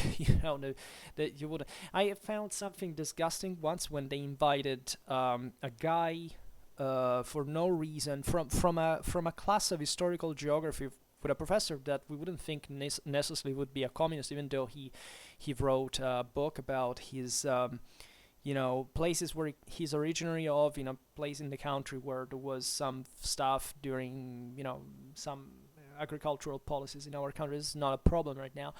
But once they were invited to, it was not mandatory. In fact, we left, while the guy started talking, because this older guy was invited to. He was an ex-industry. A worker. He was a fascist in his youth, and then he converted to communism, and he started telling stories how he beat the factory owners outside of the gates of the plant, or things like this. And at that point, I don't know even where he was getting to. We went out in front of everybody during the class, because it was just disgusting, right? I can't listen to these things, right? I wish he had been beaten in turn. And so that was the most extremistic thing I've ever seen, ideologically speaking, at university. Of course, yes, there were a bunch of student idiots that sold you, the pamphlets, communist stuff, but cares about them? There's always, once a colleague of mine corrected me because he told that once he met some of these guys and he said, "Do you want to read? We are we are Leninists," and he said, "Oh no, sorry, I'm Trotskyist." I don't get away. That's a line I'm waiting to use myself because it was too funny. And in other incidents of this kind, yes, there are always these people around, but you realize at this point they've become a parody of themselves. The whole institution is not politicized in that sense. Yes, at the top you realize that people are somewhat political, they surely are not right-wingers, but the education they provided there was good, right? And I can't say exactly where I studied because it's actually a pretty famous place, and you would understand also where I come from, but let's say that's a very good objective. Like if it had sucked, I would still say, yes, I studied there, but it sucked. No, it didn't quite suck, right? There were some things that sucked in a way, but mostly in how the programs were built up, the curricula were made up. But let's say, or the type of subjects that, the lack of comprehensive education, like that maybe you go there taking a degree in medieval history, you don't study certain chunks of medieval history because just the programs are too fragmented or things like this. But the education was not that bad, right? Structurally speaking, I think it made a good work. Of course, as historians, we should always learn things primarily by ourselves and then just relying on these more formal formats, let's say. But what I was saying is that in spite of all, right, I cannot say that these professors were basically the ones, also younger ones, not just the generation of my parents, but still talking about they were 50, 60 years old, right? Would be the pupils of those big professors that had just come to teach after World War II. Some of them, and most of them, were actually, I can't say, yes, some they could be openly communist, but they weren't. It wasn't the deal, right? It wasn't necessarily about that. They were mostly in a framework that had removed, as we have seen, ideal history and had just stuck to the most structuralist and materialistic type, right? So maybe they were not even communists, but they sympathized with the Marxist-leaning historiographies. Think about Les Annales, right? Those are great history type. It's just that they are conceptually just fixated with some sort of just socio-economical bias that wouldn't make them venture towards other areas in some respects and would be kind of narcissistically self-obsessed, right? And there is much of this, and I will talk about it also as far as the military historical reality is concerned, because things are never so simply frameable, because these people surely knew that there was else. They knew perfectly that what they studied when fascism was still there, right? Idealism and stuff. So they actually just reacted to it by going to the other side and just being even maybe politically active in a communist sense, but still being what? Real communists? Of course not. These were elite. These were spoiled brats that had some good education from their previous more traditional background, but they wanted kind of to rebel to institutions that had been devastated by World War II, so they blamed, of course, what had happened to the fascists and Nazis at the point of doing what, though? Not trying to recover what was good in the science of what was being taught in philosophy, in history, in literature before that, but canceling that totally. That is, enforcing a sort of structuralist, in fact, socio-economical, materialistic vision of history that was absorbed, in fact, taken by eventually basically all their pupils, because these people came to monopolize the academic establishment at that point. And more generally, the establishment, not really of the country maybe, but surely, we didn't have fascism anymore, so it was more easily, social democrats or things like these that would lean mostly in the balance more towards the left than the right, right? I would say in Western Europe, the right had always to stay afloat in a way with this growing masses of more liberalizing people that would fuel the ranks of what you would call the Democrats in the US and so on. Uh, Naturally, there are different political cultures in this sense. Just banally, liberals in a traditional Western European idea is actually right wing, and that's also how it should more coherently be, because it's for freer market and so on. But this is yet another thing. We'll talk maybe at another point. So having said this, my experience was throughout these years, as I said at the beginning of the video, to study basically, in fact, on the books written by those older communist or structuralists or whatever, because I never really inquired their political background. If you had searched for them, they would have probably fought in the resistance or things like these, right? And I got interested in the way they were because at the end of the day, they were writing just like, it's not that they were obscuring history; they were just framing it or reading it through a lens that was not, the one that was before, right? It was more idealistic, so it was heavily structuralist biased. For example, I thought I was a structuralist myself at some point. I also used Marxian not Marxist, but Marxian ideas to frame some socio-economical issues. And in a sense, you need both. You need both a right or left perspective, because you realize, as always, that it's about the idea and the matter, right? So you cannot live in a world where it's like the eternal struggle between Marx and Weber, that nor of their schools ever said that matter and ideas do not influence each other. It was just about which one is more important. And for a long time, I thought that, for example, matter was more important. And this is, in fact, what even many conservatives still believe. The idea that there is a hardcore material reality that, after all, determines what happens. This is especially, let's say, as a popular idea among the younger you are, because when you're younger, you are somewhat contesting ideas. You're contesting ideas with above, and you still don't ideas that you still don't understand and can understand.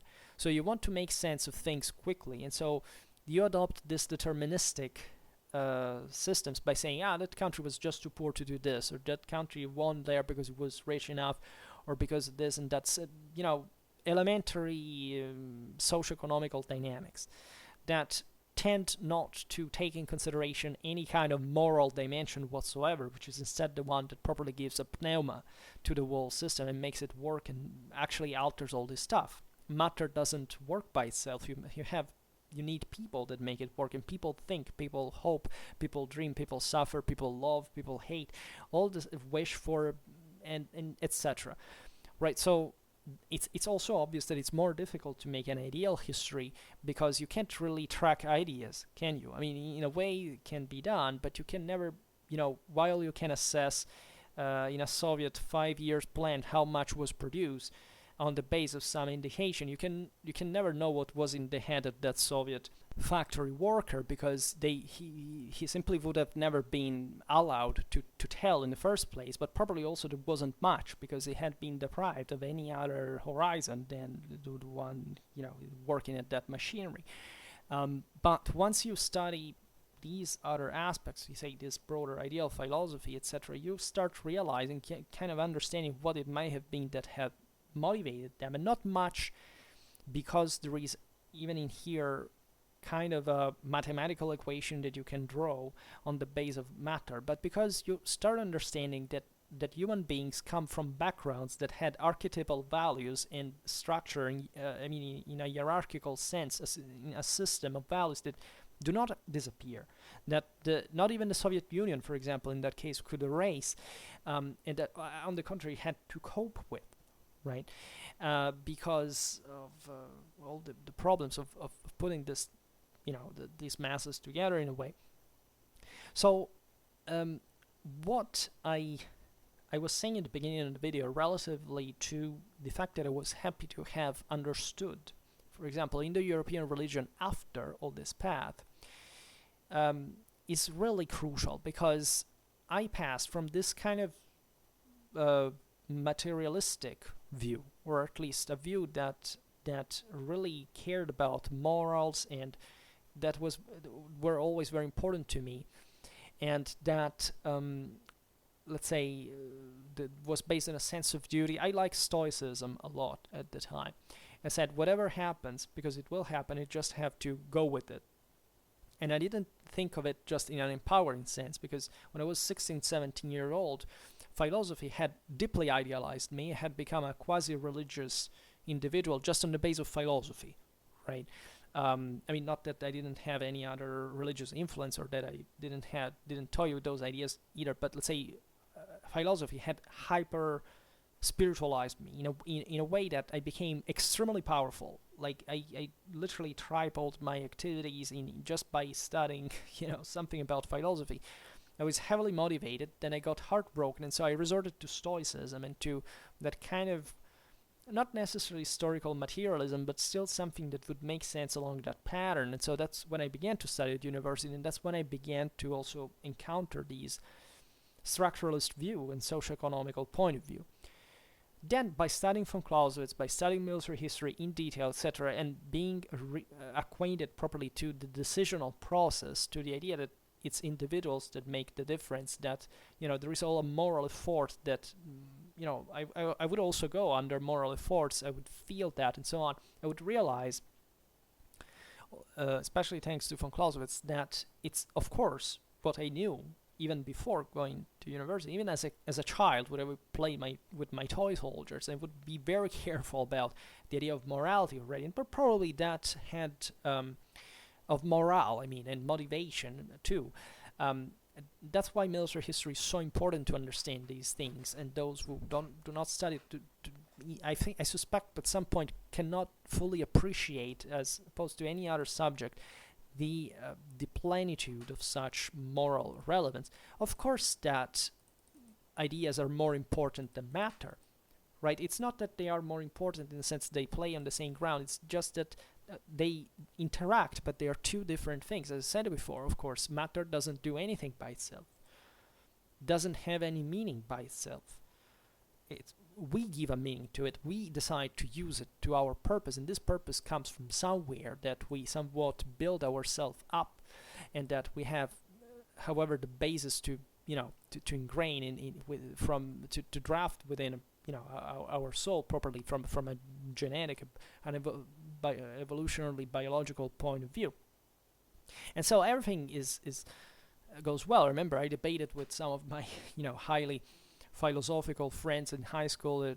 We like to talk about these things, whether it was free will or determinism, right? These kind of answers that are already at the time you would understand that of course we couldn't know that. There was no way to demonstrate that. We heavily toyed. That's why history of philosophy was so important to me, with those ideas, right? And when you are brought down and you think everything goes down and you become pessimistic, you get heartbroken, you say, you of course start, there is maybe a tendency, I never bought into leftism or anything, but in that sense I envisage that reliance on more the socio-economical aspect in a broader comprehensive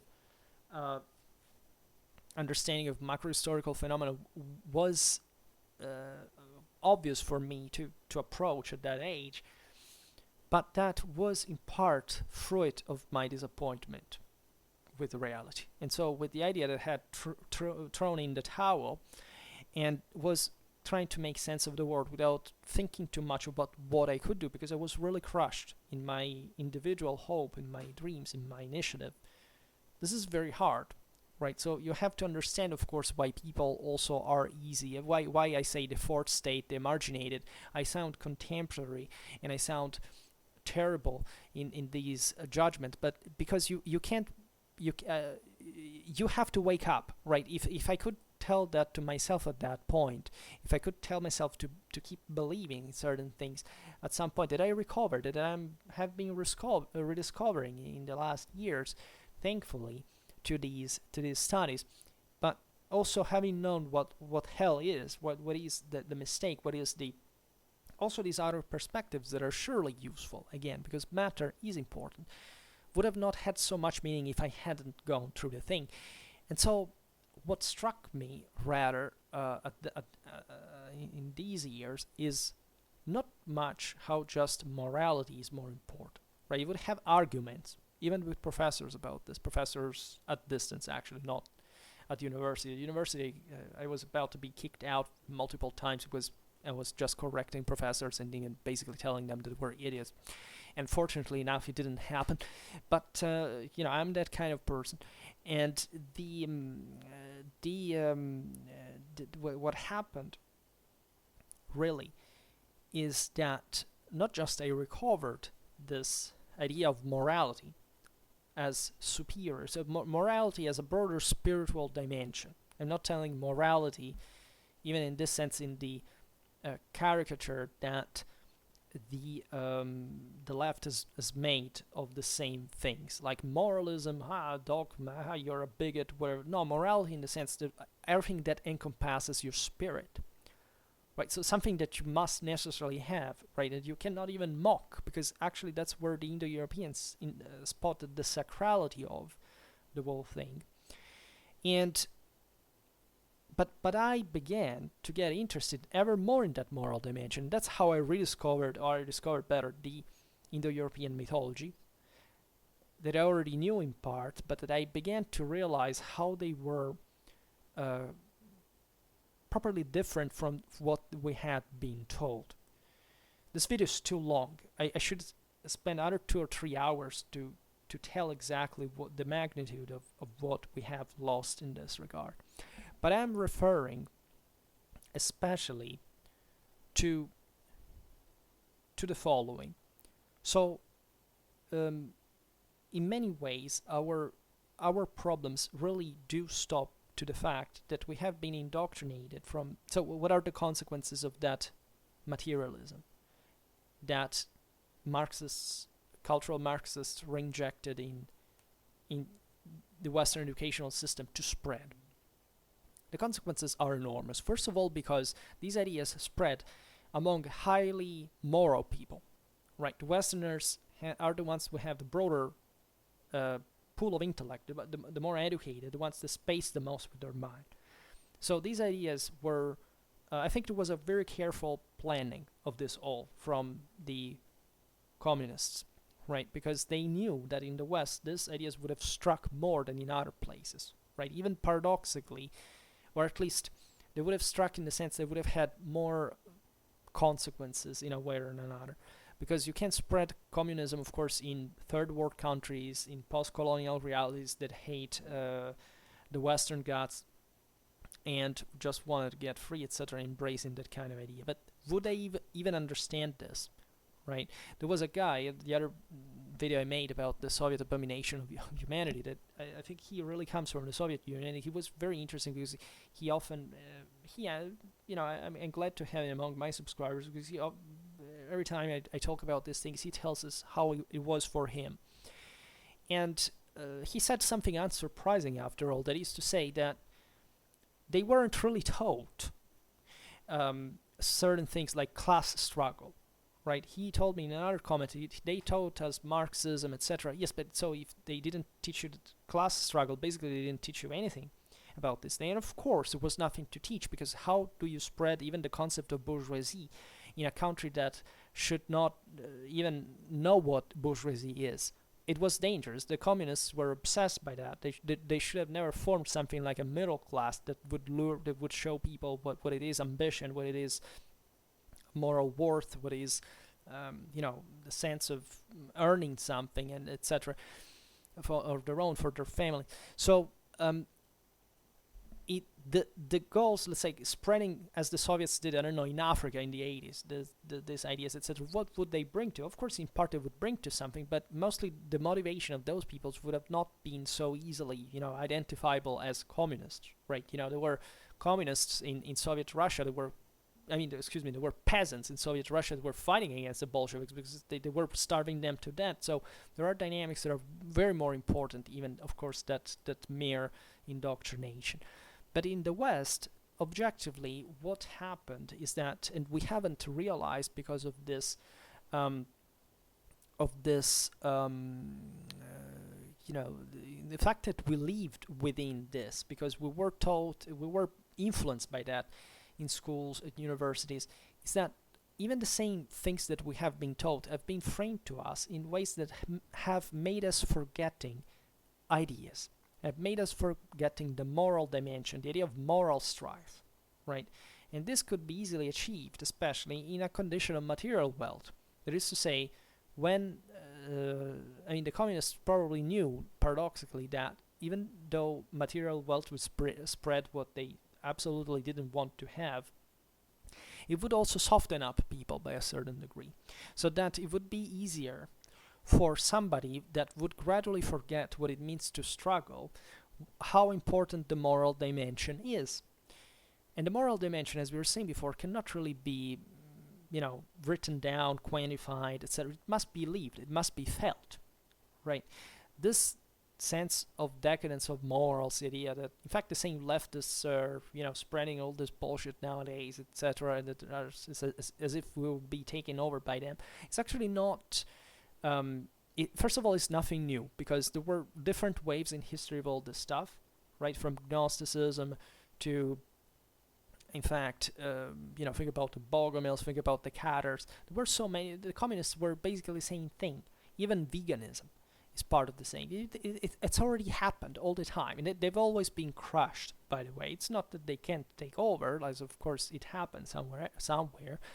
Not quite in the way they would have liked, because of course, any communist regime turned into, just a radically totalitarian, bloody, disgusting reality that cannot really be, even you can't even distinguish into many other subdivisions, because authoritarian or dictator, the same communist ideology is totalitarian, and the degree could not be applied. It's just the limit of the countries that that were spread in a way, as we were saying before with Africa, for example, and and many other complex things that we can't tell again.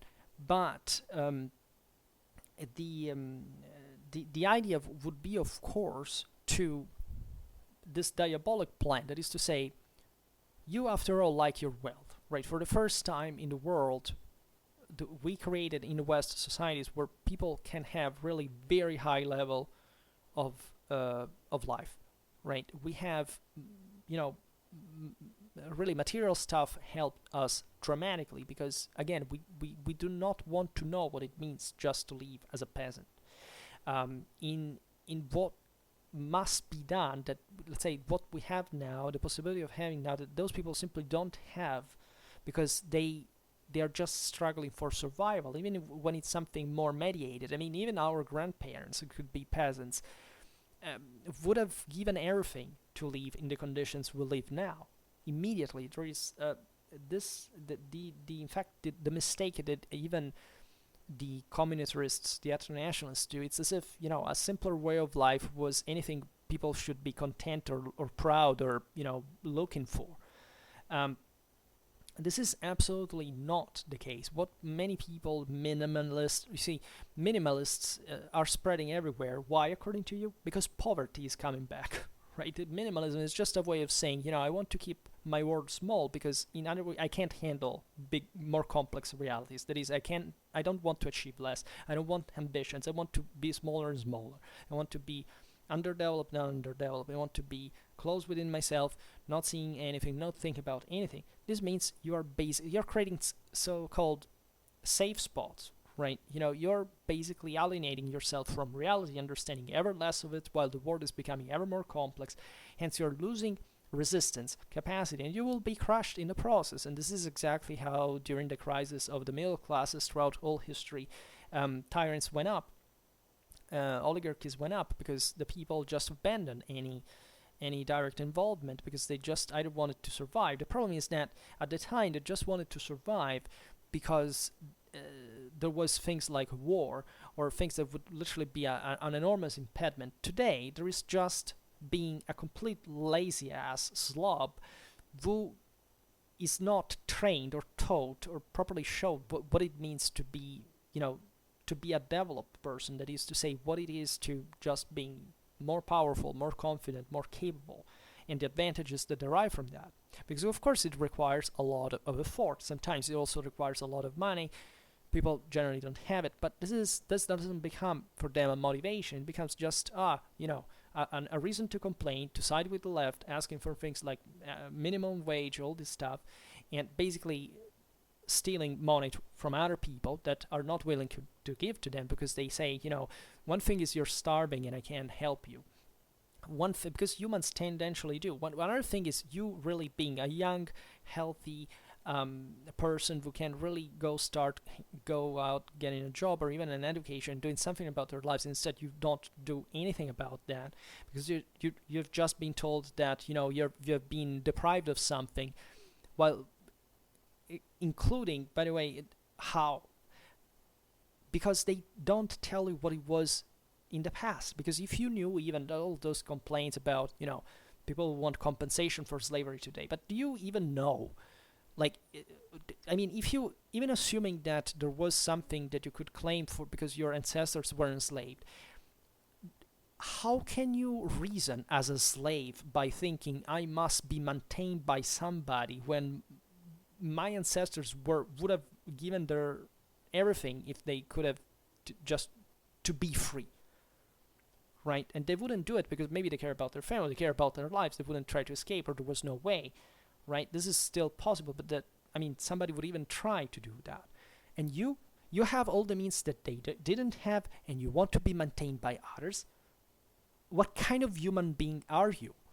Don't you feel disgusted about yourself? Don't you feel you should go hide and in shame somewhere, not to be seen up you're a completely different person?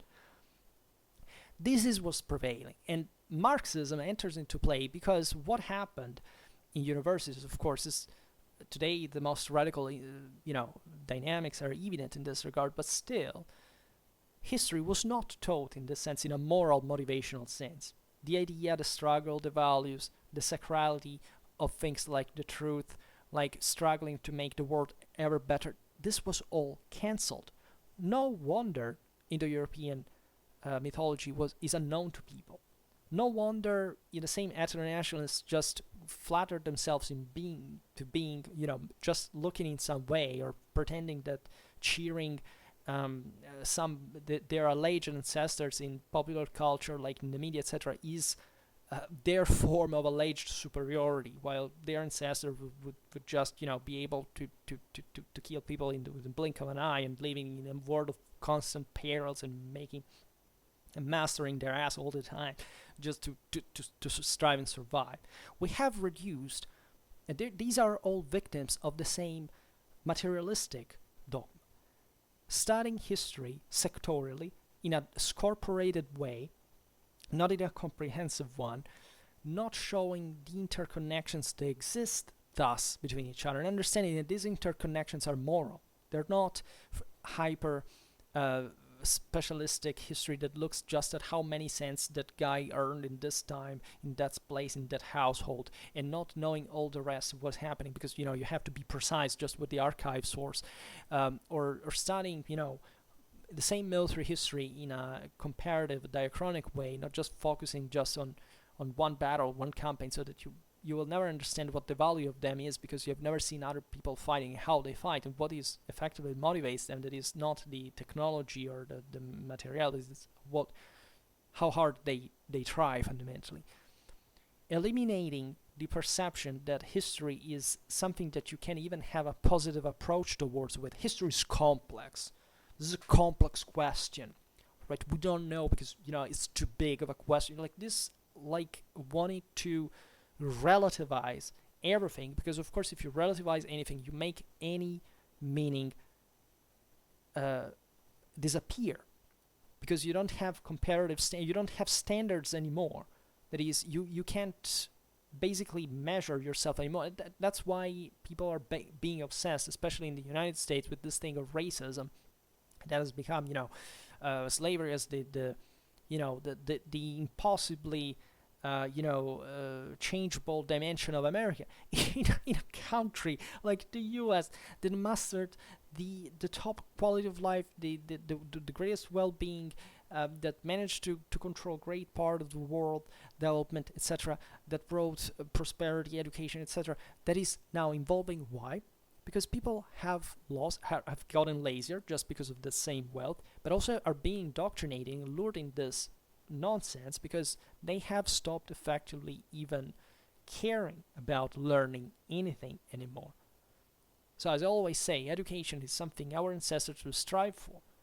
Just we had it for a couple of say 2-3 generations. Finally, people could study. Then their children, exactly the generation in the 60s, the 70s, said, we're spoiled. We had all our toys, we had all our money, we have our car, we can go fuck around. Why would we obey to any authority? You can't tell me anything. So I will go to university, I will teach people that any form of authority is a form of oppression. Thus I can do whatever the hell I want without any responsibility.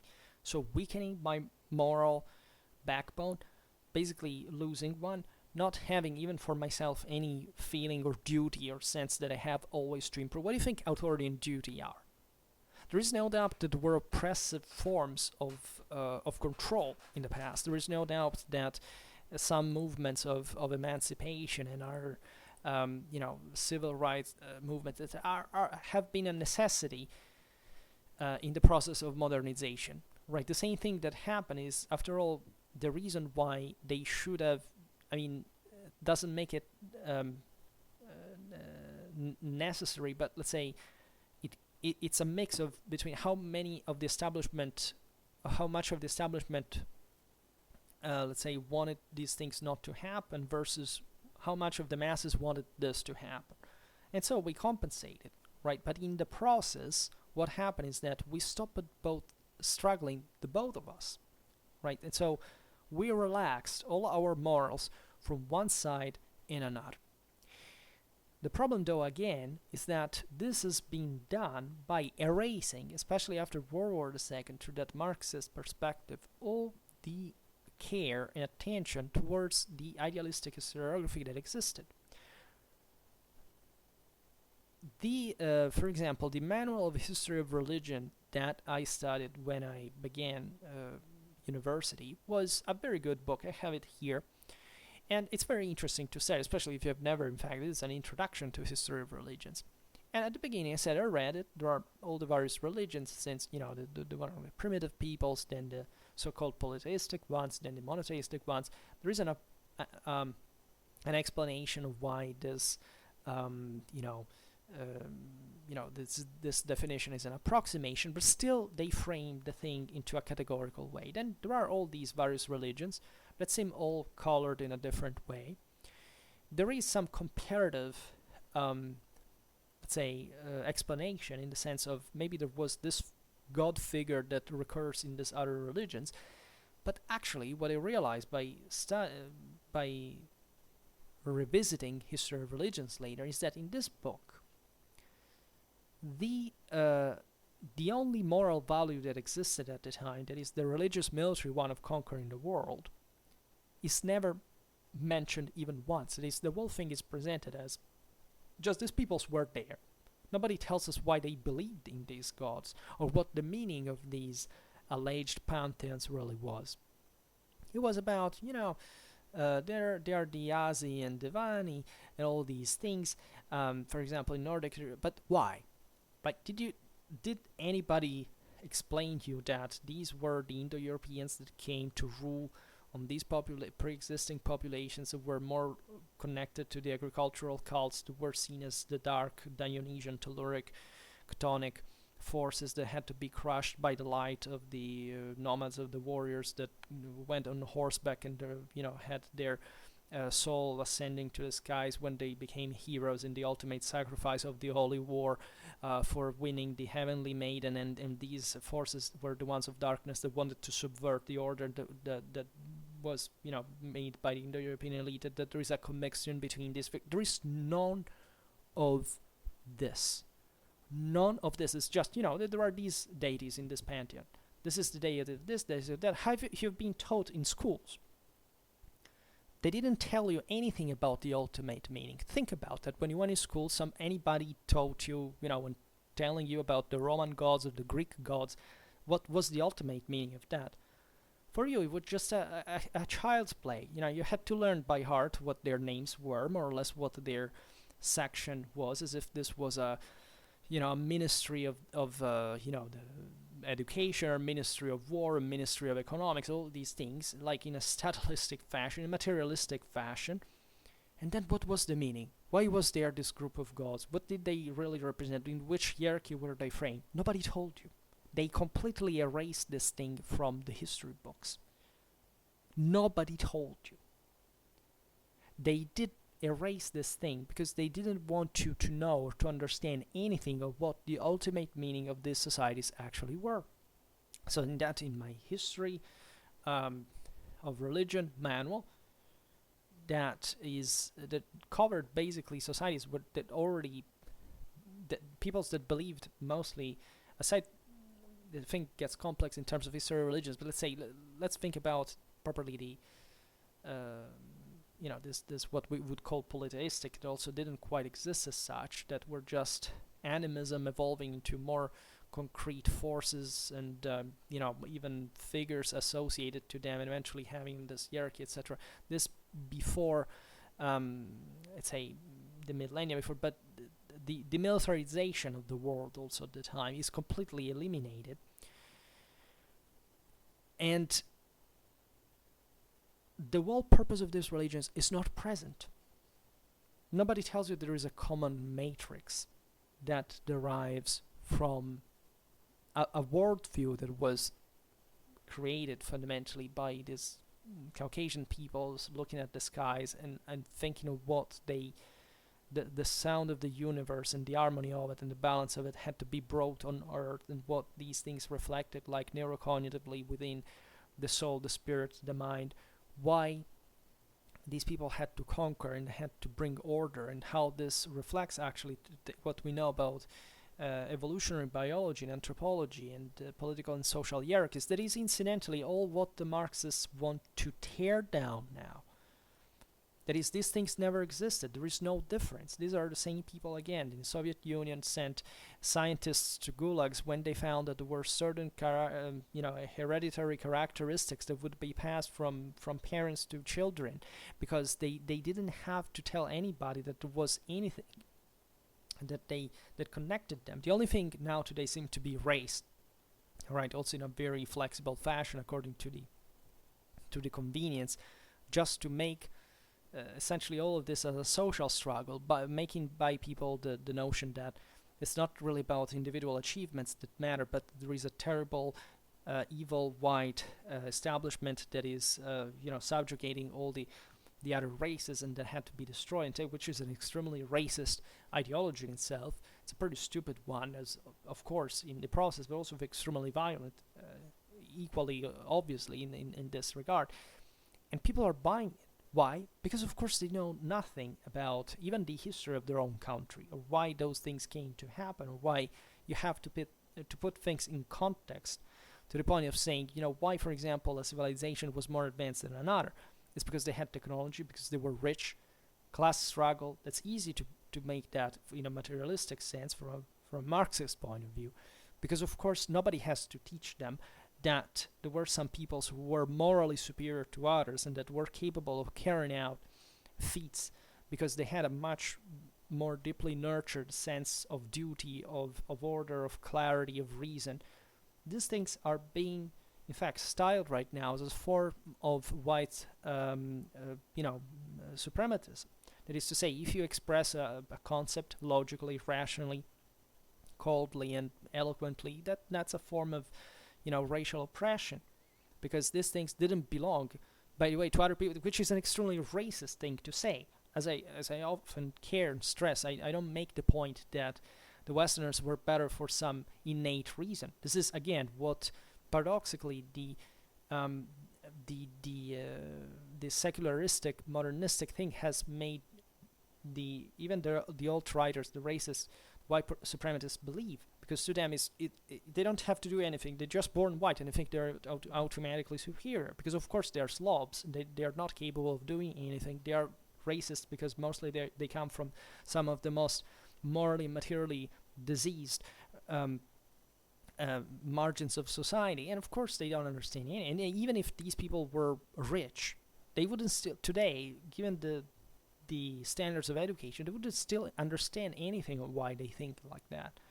or why that is wrong for that matter, or why they could be incredibly more powerful being right and being fair and being honest, which is exactly what, by the way, the ancient peoples were really seeking, to be superior to others, like never telling a lie, or, being able to suffer and to make an effort, not just, hiding and complaining on the internet, right? Being a racist out there on the internet, let's say, but, when you go out, being a fake hypocrite who just, smiles just at people that they racially hate, just to go hide again, like like cowards at the end of the day, because they automatically admit they're too weak to be real, to be direct. That is what was the first thing in any context, especially a public one, exactly the one they flee, that the Indo-Europeans said where the truth had to be spoken, right? So we are encountering a general collapse, of course, of the whole system, because mostly of this lack of understanding of this phenomena. Of course, today's video is centered mostly on this post-World War II reality, but the situation is more complex, because what actually happened from a historical point of view is that this system was meant to dilute itself at some point. The reason why the Indo-Europeans or other peoples were so morally driven, and they would put that, of course, at the center of everything, whereas others were, more canonically oriented, they would also have the same orientation, generally speaking, because it's a universal thing, but they would be still considering more the material dimension. The material dimension belongs to the masses that depend on the land, that work, and they have lost, in that sense, of offensive capacity, of collective organization, of resistance, etc. And that's why the Europeans would come and rule on them. But it's obvious that the same Indo-Europeans had the same elements of society, were kind of the same thing. They would subjugate them. All these ideas, by the way, were finalized to a sexual purpose, because the ultimate goal of the Indo-European warrior was to fight in a holy war, to ascend heavens as a transfigured hero, to sit next to the gods, to win the heavenly maiden, to effectively, ingravidate, and to that is actually called the rape of the heavenly maiden. I mean, the foundation of Rome is based entirely on this thing. I mean, think about the rape of the Sabines, which is not like much of a literal rape in the sense we intend now, just physical violence. It's about the idea that stood at the base of those tribal realities, where, of course, young men would have to be sent out at every year of when they turned into properly, they were in manhood, because the local resources were not enough. So here also this is semi-nomadism, the warlike, and this, to go fight against other tribes. They would devote themselves into this holy war bands to the deity of war, etc., to fight. And the reward of this fight, just because otherwise it would have starved to death in the first place, was to kill the enemy man, the men of the enemy tribe, and taking their women. And these women, that were, of course, part of the same culture, that believed the same things, they had to breed the new generation of warriors, of course would accept, because the discriminant there was that the warriors win if the truer they are, and so the stronger they are morally. This is a Clausewitzian concept, by the way. It was probably known in the West for a very long time. That this is the things that I'm telling you that we've been deprived of after World War II by a materialistic philosophy, and that we're aware of the fact that if their men had been killed, it's because they were inferior to the new ones that had arrived, and so the ones that had arrived were worthier of breeding a new warriors with, because they were superior. So it was a crude reality. It was a proto-racial eugenetic violence in this. It was a world, of course, in which the strongest was meant to rule. And it's obvious that it's difficult to transpose these values in today as times, if it wasn't for the fact that, of course, what is that really change in this process? This was the immediate, this was the real background. All peoples passed through this. There's not a single people in the world that didn't pass through this at some point. Indo-Europeans, for some reasons, Eurasia is complex, the Middle East, they had connections with that would bring them to be active and warlike and expanding from the steppe and kind of injecting into our culture, into Western culture, the sense that even if they were numerically inferior, they would still be able to culturally take over the masses pre-existing Europe, from which we all we descend from. And we, let's say, and what happened in Europe after this point is that, of course, these waves exhausted themselves. So they weren't just Indo-Europeans. Eventually the Turks arrived and the Mongols, right? So the world, you can see it in Europe at some times. There were certain powers, even in post-medieval times, like the Northerners with the Protestant reform, they were more galvanized morally. Countries like Sweden or Prussia, at the limits of kind of civilization, they kind of took over. They began to become extremely powerful. So because there are these waves, right, of the least civilized that, however, managed to inject this greater force at the moment. And then there is the chthonic element, the material element, that of course makes eventually, that is needed to make the state, to make the order, but this still coexists with a moral dimension. This moral dimension, in the sense of chivalry, in the sense of even of the patriarchy, and the sense of the hierarchy and order and duty and the father, it's things that, as you know, leave up to today. Actually, if it wasn't for this, in fact, chthonic, Pelagian, leftistic regurgitation that every once in a while comes back, especially when the middle classes that have earned with blood their primacy began to soften up once again. And this is exactly what has been going on with the West after World War II. Not again because the World War II is a watershed. The main watershed, in my opinion, in relative terms, because it's a long-term process, is mostly the Industrial Revolution. The Industrial Revolution unlocked the masses for the sake of production itself, and also because it brought to new wealth that could be invested to educate these people, so to give them new moral strength and to coerce them into this collective effort. This required a negotiation of the political rights, the spread of democracies, of the say constitutions, etc., the enlargement of civil rights pool, etc. At the point, however, that this became more a matter of mass. We talk about mass society from the 19th century onwards, in the sense that, as we have seen also with Nazi fascism, that we're still inspired, even though being nationalist, socialist ideologies were inspired to these Indo-European idealistic cults, let's say, that they had to, they would have had to make of the individuals some kind of superman, right? That, however, these masses were still too backwards, because they had just been unlocked from 1 century, 2 centuries, to be that intelligent and capable and morally strong to make things great. So it was just a clash of masses between masses, right? A great deal of this was caused, again, if you look at the 20th century, as the struggle between the establishments and the communists, as let's say, as the bourgeoisie, as that kind of strong middle class oriented towards this sense of duty, of cohesive power, of even of soldiery, citizen soldiery, that resembles in tradition even that sense of European right of being in arms, etc., that fought against this fourth state that was emerging from the lowest strata of the population in the factories and so on. And the struggle between Nazism and fascism ideally could be seen in that regard, right? In this sense of fourth state emerging. And instead we have basically labeled this in a statalistic sense, in a nationalistic sense.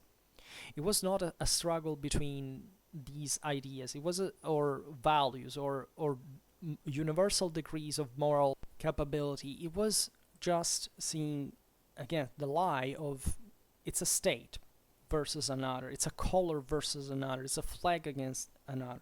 This was just the result of an approximation that the elites understood, that they had to make masses, the same masses that would be sent to war against each other, that weren't that much as we've seen in terms of moral development, but to be cohesive in a quick, simple, effective way.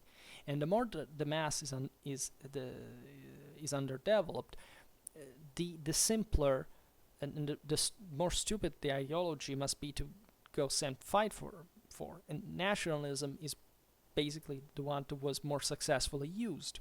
But it has nothing to do, in fact, with the broader universal purpose that, up to the French Revolution, etc., had remained part of the Ancien regime. The Ancien regime was based on the concept of the nobility, that is also the same meaning of aria, by the way, which was at the root of the Indo-European moral value. It was the idea that there was a leader that would simply, inspired by his free actions, the collective effort of the rest of the community, that would understand freely what to follow on the base of their own, also moral strength. That of course was less than the leader, because it was the greatest, but that was, let's say, a more or less, was less than him, because nobody's equal to any other, fortunately. So you would say, the leader, the Führer, right? In a sense, like every leader, right? Even Stalin could have been like that. Even De Gaulle or Churchill, like everybody, right? You don't have to think the leader again in necessarily ethno-nationalistic fashion, because what you see in National Socialism is just again it's the hybrid between these things that exists in every society. So it's a form of nationalistic, statalistic, socialistic too, ideologism that is trying to mobilize. It's not even really aware of itself, because those people, the Nazis, would actually believe, just like communists, etc., that their own party, their own cause, their own limited, narrow experience was what mattered more than anything else. It was a product of nationalism in itself, because, again, Hitler, Stalin, they emerged from the masses. They were not elite. So these were people educated poorly, of course, in the 19th century, 20th century schools that just told children, that just taught them how to read and told them that there was no greater good than dying for the fatherland. So this was the only objective to have from the states that were forming at the time, enough cannon fodder to send kill each other on the base of an appalling ignorance, because of course people knew at the time what real culture, real education, real power was. It's just that the masses of course didn't. So you cannot, even through the elites that existed at the time, you cannot manage to rule these masses just on the base of highly developed culture, because highly developed culture is beyond the masses. They don't arrive to it. So they needed, again, to chipify and to dump down the message in terms that could serve to the masses. The problem is that in turn the masses spread the same level of cultural abortion, and so that what we see even after World War II, etc., is of people that do not know anymore how it was before the mass society, how it was before those values that we call modernity and secularism, that actually are not this great much. I mean, there are double-edged swords. They are useful, but you know how to use them properly, right? That's why, as I was saying before, there are not even true communists anymore, because people are too stupid and ignorant just even to be a communist today. In the 19th century, people like Marx and these people that were kind of delirating in many ways. They were already the expression of how this culture that had completely derailed and had alienated itself and began to take strange directions. But at least they made an enormous effort individually, still with a lot of learning, a lot of culture. Today, we don't have human types, even in the highest levels of our educational systems, that are capable of the same work they made at the time. The work of von Clausewitz, the work of Kant, the work of Fichte, the work of Hegel, right? What happened there in those years especially, it's very important, because in my opinion it's the moment in which from ancient times morality was slowing down.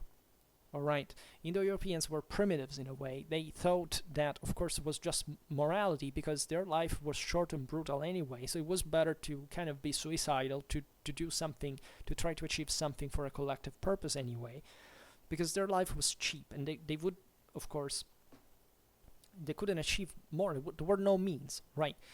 With civilization developing, as we've seen, science also increased. That is, knowledge on how to make things work in a structured and analyze, framing and analyzing, making complex systems properly work.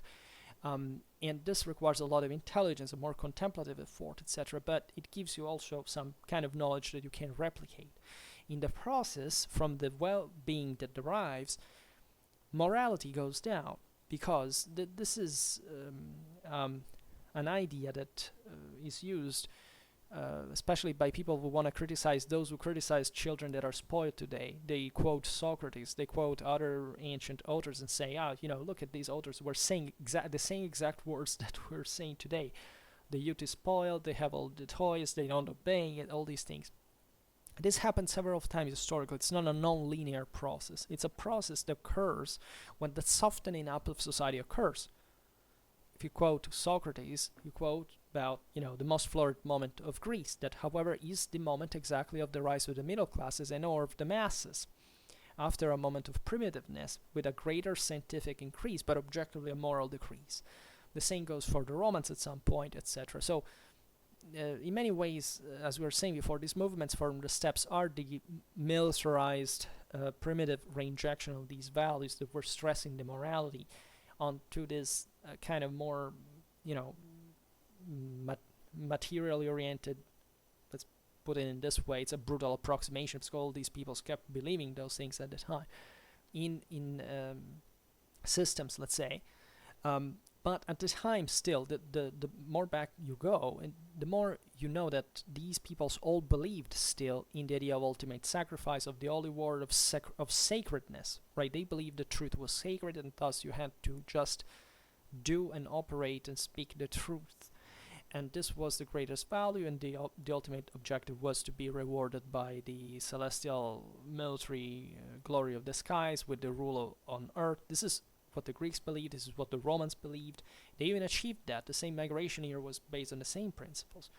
Christianity in this brought actually just a mitigation that is also of Semitic origin, of Jewish origin, that is properly through the recognition of original sin, the fact that you're still limited. That is to say, it's a wise position, because you see, you cannot be pure energy or pure power. The Indo-Europeans believed this could be possible, or at least they knew evidently it wasn't possible, but they dreamed of having a hero that would be capable of doing that, hence mythology. Mythology that already tells, by the way, there was a time of gods and a time of heroes and a time of man, that the world was aging. This is the same idea the Christians inherited. So it was an ideal world that didn't correspond to reality anymore, they knew, but at least they didn't have any other check, let's say, and balance to that idealistic idea. There was, of course, the fact that the Indo-Europeans at that point, whoever they were, Celts, Germans, Romans, Greeks, at that point had already fundamentally mixed with the local populace, so great deal of their culture everywhere. Think about the importance that giants and other chthonic figures have in the Nordic mythology. Think about the commixtion in Roman culture, the agricultural things, the maternal elements, together with the fatherly, the patriarchal one. I mean, they are all compromising the obvious reality for any person, that you have to cope with matter at the same time, with the material world. So Christianity, that was meeting with a Roman Empire, was really a big thing now, a real state with a professional army. It had to cope with a civilization that had to rest on solid principles, that was surely exploiting the times even in there that were a moral decadence in some fashion because of this fear and the losing the initiative, and the masses were impoverishing. So they had fertile ground, but we're also saying, look, you need the exaltation of power and glory and war. We know St. Paul wrote about that exactly to introduce Christianity in the militaristic Roman mindset. The glory, the fight, the struggle is all part of of Christendom. It's about war, right? The ultimate Christian message. And it's obvious because every people before that, and also, not even up to that point, but had always believed these things, as we've seen. Christianity was just integrating formally the other element of, let's say, of limit, the idea that you cannot save yourself by yourself. So this is what the Indo-Europeans thought it was possible, so that you could become perfect in theory. The Christians were realistically saying this is not possible. and you can be only if you. They actually didn't say that it was not possible to be achieved, but they said they could be achieved through God's intercession, which in many ways was tangent, if not asymptotic and properly coincident with the same Indo-European ideal, because at the same time Indo-Europeans were depending on the military glory. The glory had to be conferred, even though you could, let's say, save yourself by getting it by your deeds, right? Christians said you can't, but it's an asymptotic impossibility that means possibility at the same time. That is, what are the works worth, right? We know that you cannot save yourself, you need God's grace, but at the same time, how much can you do? You will be evaluated on that. Christianity doesn't factually explain that. That's why also the whole and doesn't need to explain it, because otherwise it would have taken out really any motivation from all this. It was just warning humanity, saying, look, that you are still limited, and don't think that you can become a hero, because it turns out that it's very it's very difficult, or at least nobody has really seen one, right? So Christianity was actually much more sound in that regard, but it was saying still, just know that you can win the afterlife like before. God can give to you, right? So this introduced a little bit less of the motivational element, but only to those who would, being, let's say, more tolerant, because the customs had already relaxed in the world at that time. The world ages, it's not always the same. To the point that there were lots of people who were saying, we just, like today, but we just want to live without being heroes, right? But at the same time, Christianity left space for those who wanted to be the soldiers, the emperors, those who really received God's glory to rule the world, right? Just warning them that this would have been a good advice even for any pagan at that point. Just be aware that if you even step, back a little, if you come less to perfection, you will lose everything. This was at the end of the day the same Indo-European idea. So Christianity actually didn't ruin anything, right? It really overlapped and kind of was expression culturally eventually, not because of Christianity, but because it could have been easily another pagan cult or whatever, would have done the same thing. The same Roman paganism had gone towards henotheism, and fundamentally was followed by all. Why? Because it was a great hierarchical structured civilization, couldn't but head towards the confirmation of the idea that there was a single great God and hierarchy in that process, right? And would simplify the thing by saying that God was one, right? This was, again, polytheism is a monotheistic lie. There was no such thing like polytheism. The only great God of the skies precedes any other deity, even in more animistic societies, in other, at least at a certain stage of development, right? There is a greater divinity that is connected to the sky, basically in all these cultures, and that is the one that survives, even when there are so many other gods that they have made you believe on school books that were somewhat, other entities on their own. There's no such thing. There is one great God of the skies, and that is the greatest, and this is the one of war and wisdom. It's Jupiter, it's Zeus, it's Woden, and what is interesting about that is also that it's not a young warrior like these thugs that would like to read history in an ethno-nationalistic sense would like to make that. Woden is a grizzled veteran who has acquired wisdom, right? In other words, has acquired neurocognitively intelligence to have gone through war. That is the most, let's say, in all the realm of human activities, is the most pressuring activity with the greatest degree of unpredictability that humans can control in a position of command. Therefore, it's the activity that can teach the most about the world in all human endeavors, right? And these peoples had realized that. That's why this is also a Clausewitzian concept, because it says the same identical things, and that's why it struck me to realize that the Indo-European religion is based exclusively on the same concept, so much that it made me reflect. Also reading those things in the Grimm brothers and within this broader Prussian culture that was reviving in a country like Germany, that was a bit between that world of tradition in the world of statalism, because it was not fully statalized by the French. So it was this combination of morality and science in ways that we haven't quite seen, for example, in other realities that also went through such things like Germany did during Napoleonic Wars and beyond, that probably these people were like von Clausewitz, and I don't know whether there is a study on that, were actually knowing this, that there had been a past like this that was like there was normality of beliefs, that the whole ideas of honor, duty, and responsibility are not a 19th century fashion. They're just the prosecution and the rationalization of what was the universal values ever since those ancestral times, that were to be understood and could be understood, especially with von Clausewitz's military experience, and described in a way that, in fact, from, again, a neurocognitive point of view, that is the thing that struck me the most, is exactly the same thing that this theory says, that evolutionary biology says, and that Indo-European mythology says. They all overlap. It's about this combination. It's like the Clausewitzian triad is the idea of essentially of rationality, of clarity that is connected to the action, to a government. Is the gamble that you have to take, as like in faith, like the element of the military, and consider that before the church was there, the idea that the militia was sacred, and so even knighthood was sacred, was connected properly to the idea of to the military, because they would risk everything. That is, they would risk to commit the utmost sacrifice just by joining war, and so this taste for gamble, that is the second element of the Trinity.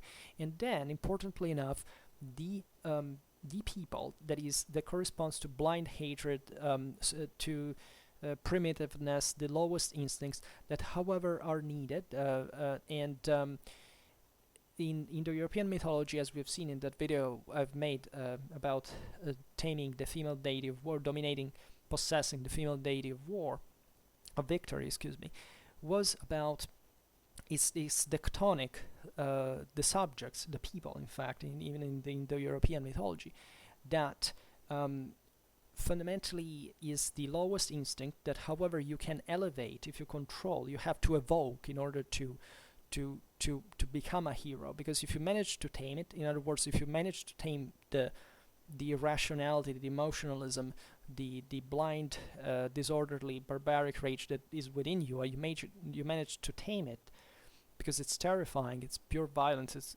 you can transfigure themselves and save yourself and ascend to heaven, so much that you would, like in an electric corporation, see the same deity of war, this soul of yours that is basically the same guardian angel in meaning, also in Christianity and etc., that would be your own personal glory, that would guide you to the skies. So in other words, glory derives actually from the transfiguration of your lowest instincts in the moment in which you manage to tame them. So you are entrusted with the task of achieving this, so that you can obtain victory and salvation.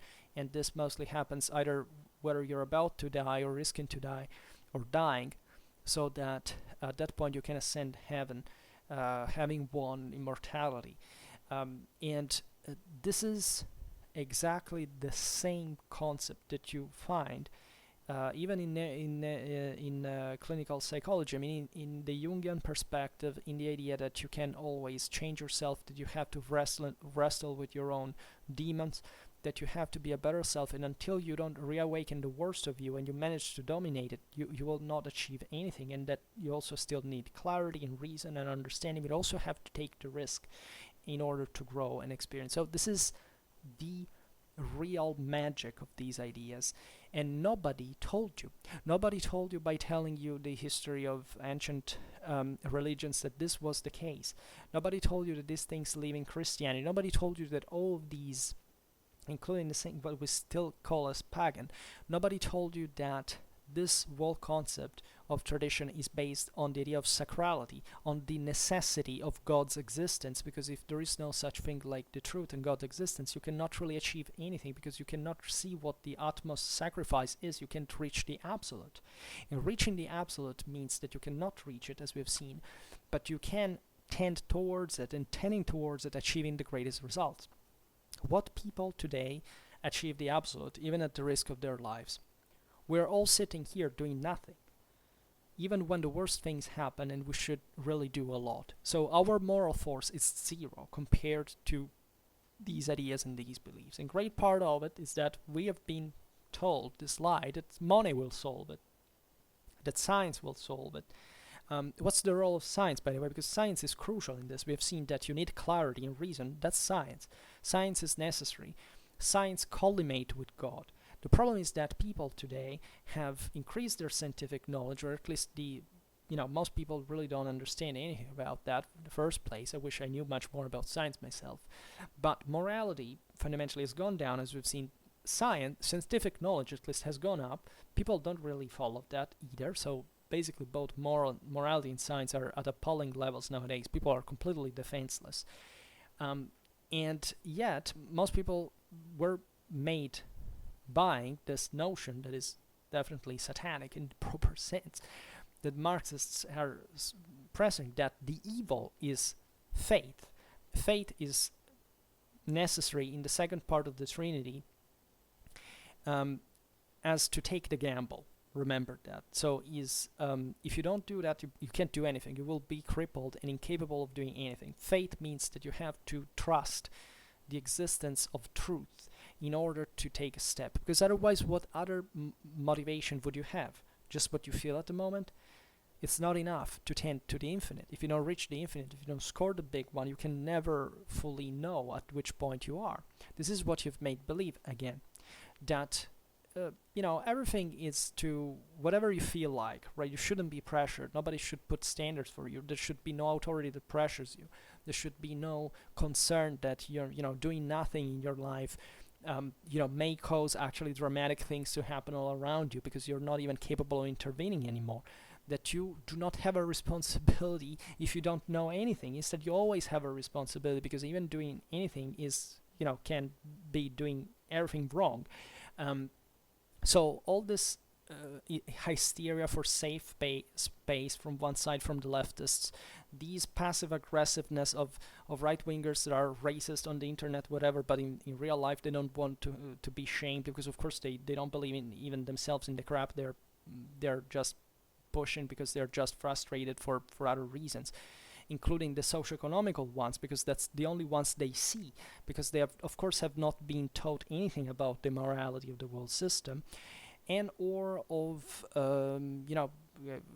this is the point I was making. But properly, we have been stripped of the absolute standard. If we are stripped of the absolute standards, we cannot understand, we cannot measure anything. We cannot understand the importance of anything. If you need to, the new philosophy now, as I said, you did 2, you can make 3. Yes, but what you need is actually 16,364, and you don't even know it.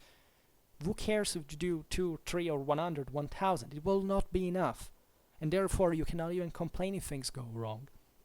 And we're teaching people instead to be dispirited and demotivated if things go wrong, so that they can be even weaker, so that they can even retreat even more from reality, and not accepting it for what it is, and cause their own weakness again and again and again. And this is what's going on right now. We're basically self-devouring our potential by destroying, abating ourselves. And this new way of leftism, in the last decade or so, is exactly the proof of this, that we have eroded that so much that such a stupid ideology like Marxism or other stuff can take over, just with the promise of making everybody being equal, by essentially stripping them of any possible value, knowledge, capacity, or intelligence, or any other human worth. And the reason, again, why we don't understand history, we are not made understand history anymore, it's just excuses. It's basically You must not, history is too complex or too big, or just find your niche and just study that. No, history must be studied entirely, because if you don't study history entirely, how can you picture how this gradual process of modernization and secularization has happened? Modernization is good if we mean increased scientific understanding that we can put at the service of our morality, right? Reading a books of physics doesn't quite explain to you immediately until you test with your own feelings what it is, the world, until you don't try it, right? It can't be just theory. It must be theory and practice combined. Same goes with history. History must be understood on the grounds of what you are living in.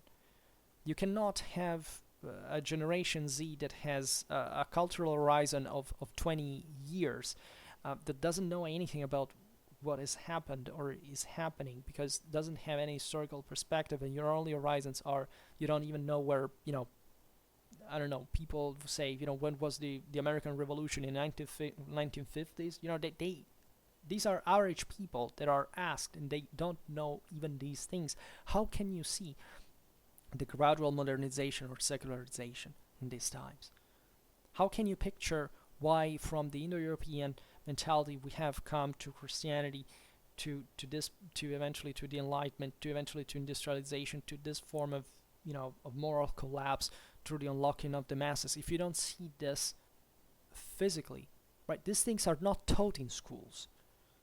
Instead, they must be known, because they all have an organic coherence. Today's video is very long and actually probably even complicated to resume. But let's say I wish I had focused much more on the historical process in this video, but it is obvious. I mean, we have studied even in we had made so many videos about the Middle Ages, and we talked about secularization, the crisis of universal powers, that were the only horizon up to that point in history.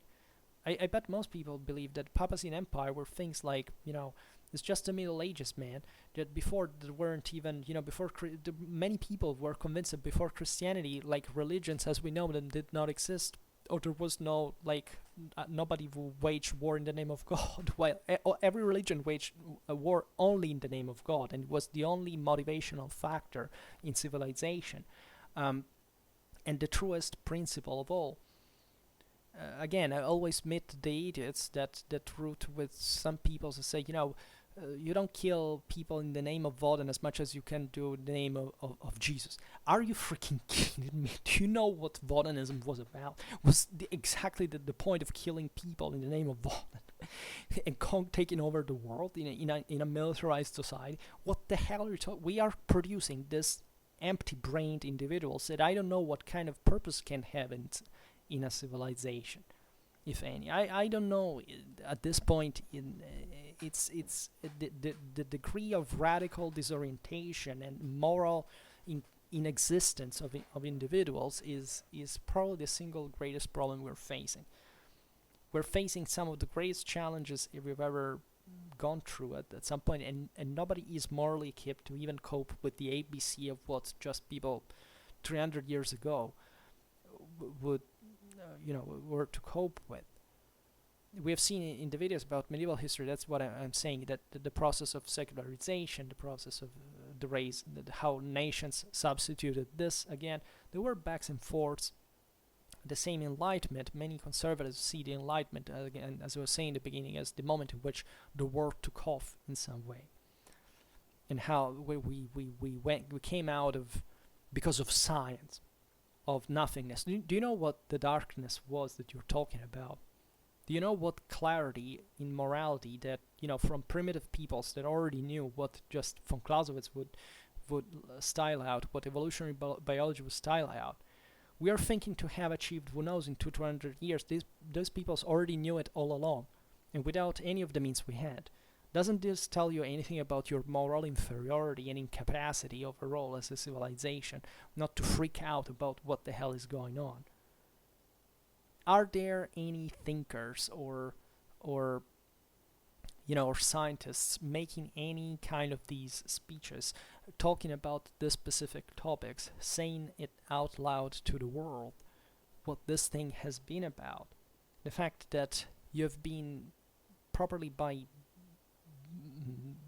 school and university, you have been brought not to reason on these aspects because ideas were too dangerous, because they could bring, again, yes, to things like a country trying to take over the world and making a genocide in the meanwhile. But that is the power that you can inject in this system if you coordinate it scientifically with the right level of culture, with the right level of individual quality.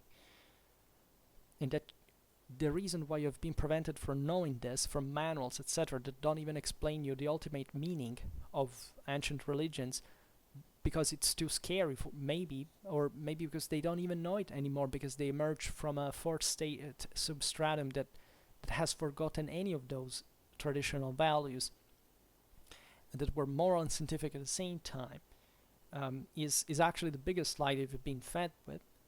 That these studies, like in the early 20th century, were there. They're still there. They are even famous. There are certain authors today that are also stigmatized because of course, they were either crypto-fascist or openly fascist or something like that.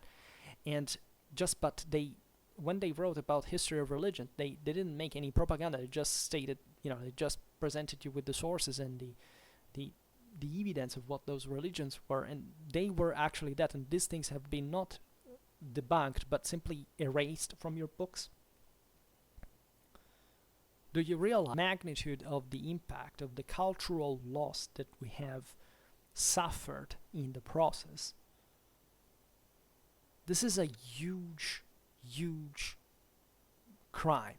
This is something that we should all rebel from, because when you understand these things, that they really existed, that everybody reasoned like this up to a few hundred years ago, and that you have been prevented from knowing that because simply millions of people that didn't know any, let's say, that just obeyed to the system without understanding much, were simply brought to take over in a way that would dilute all this knowledge into nothingness for you to not even suspect that it even existed.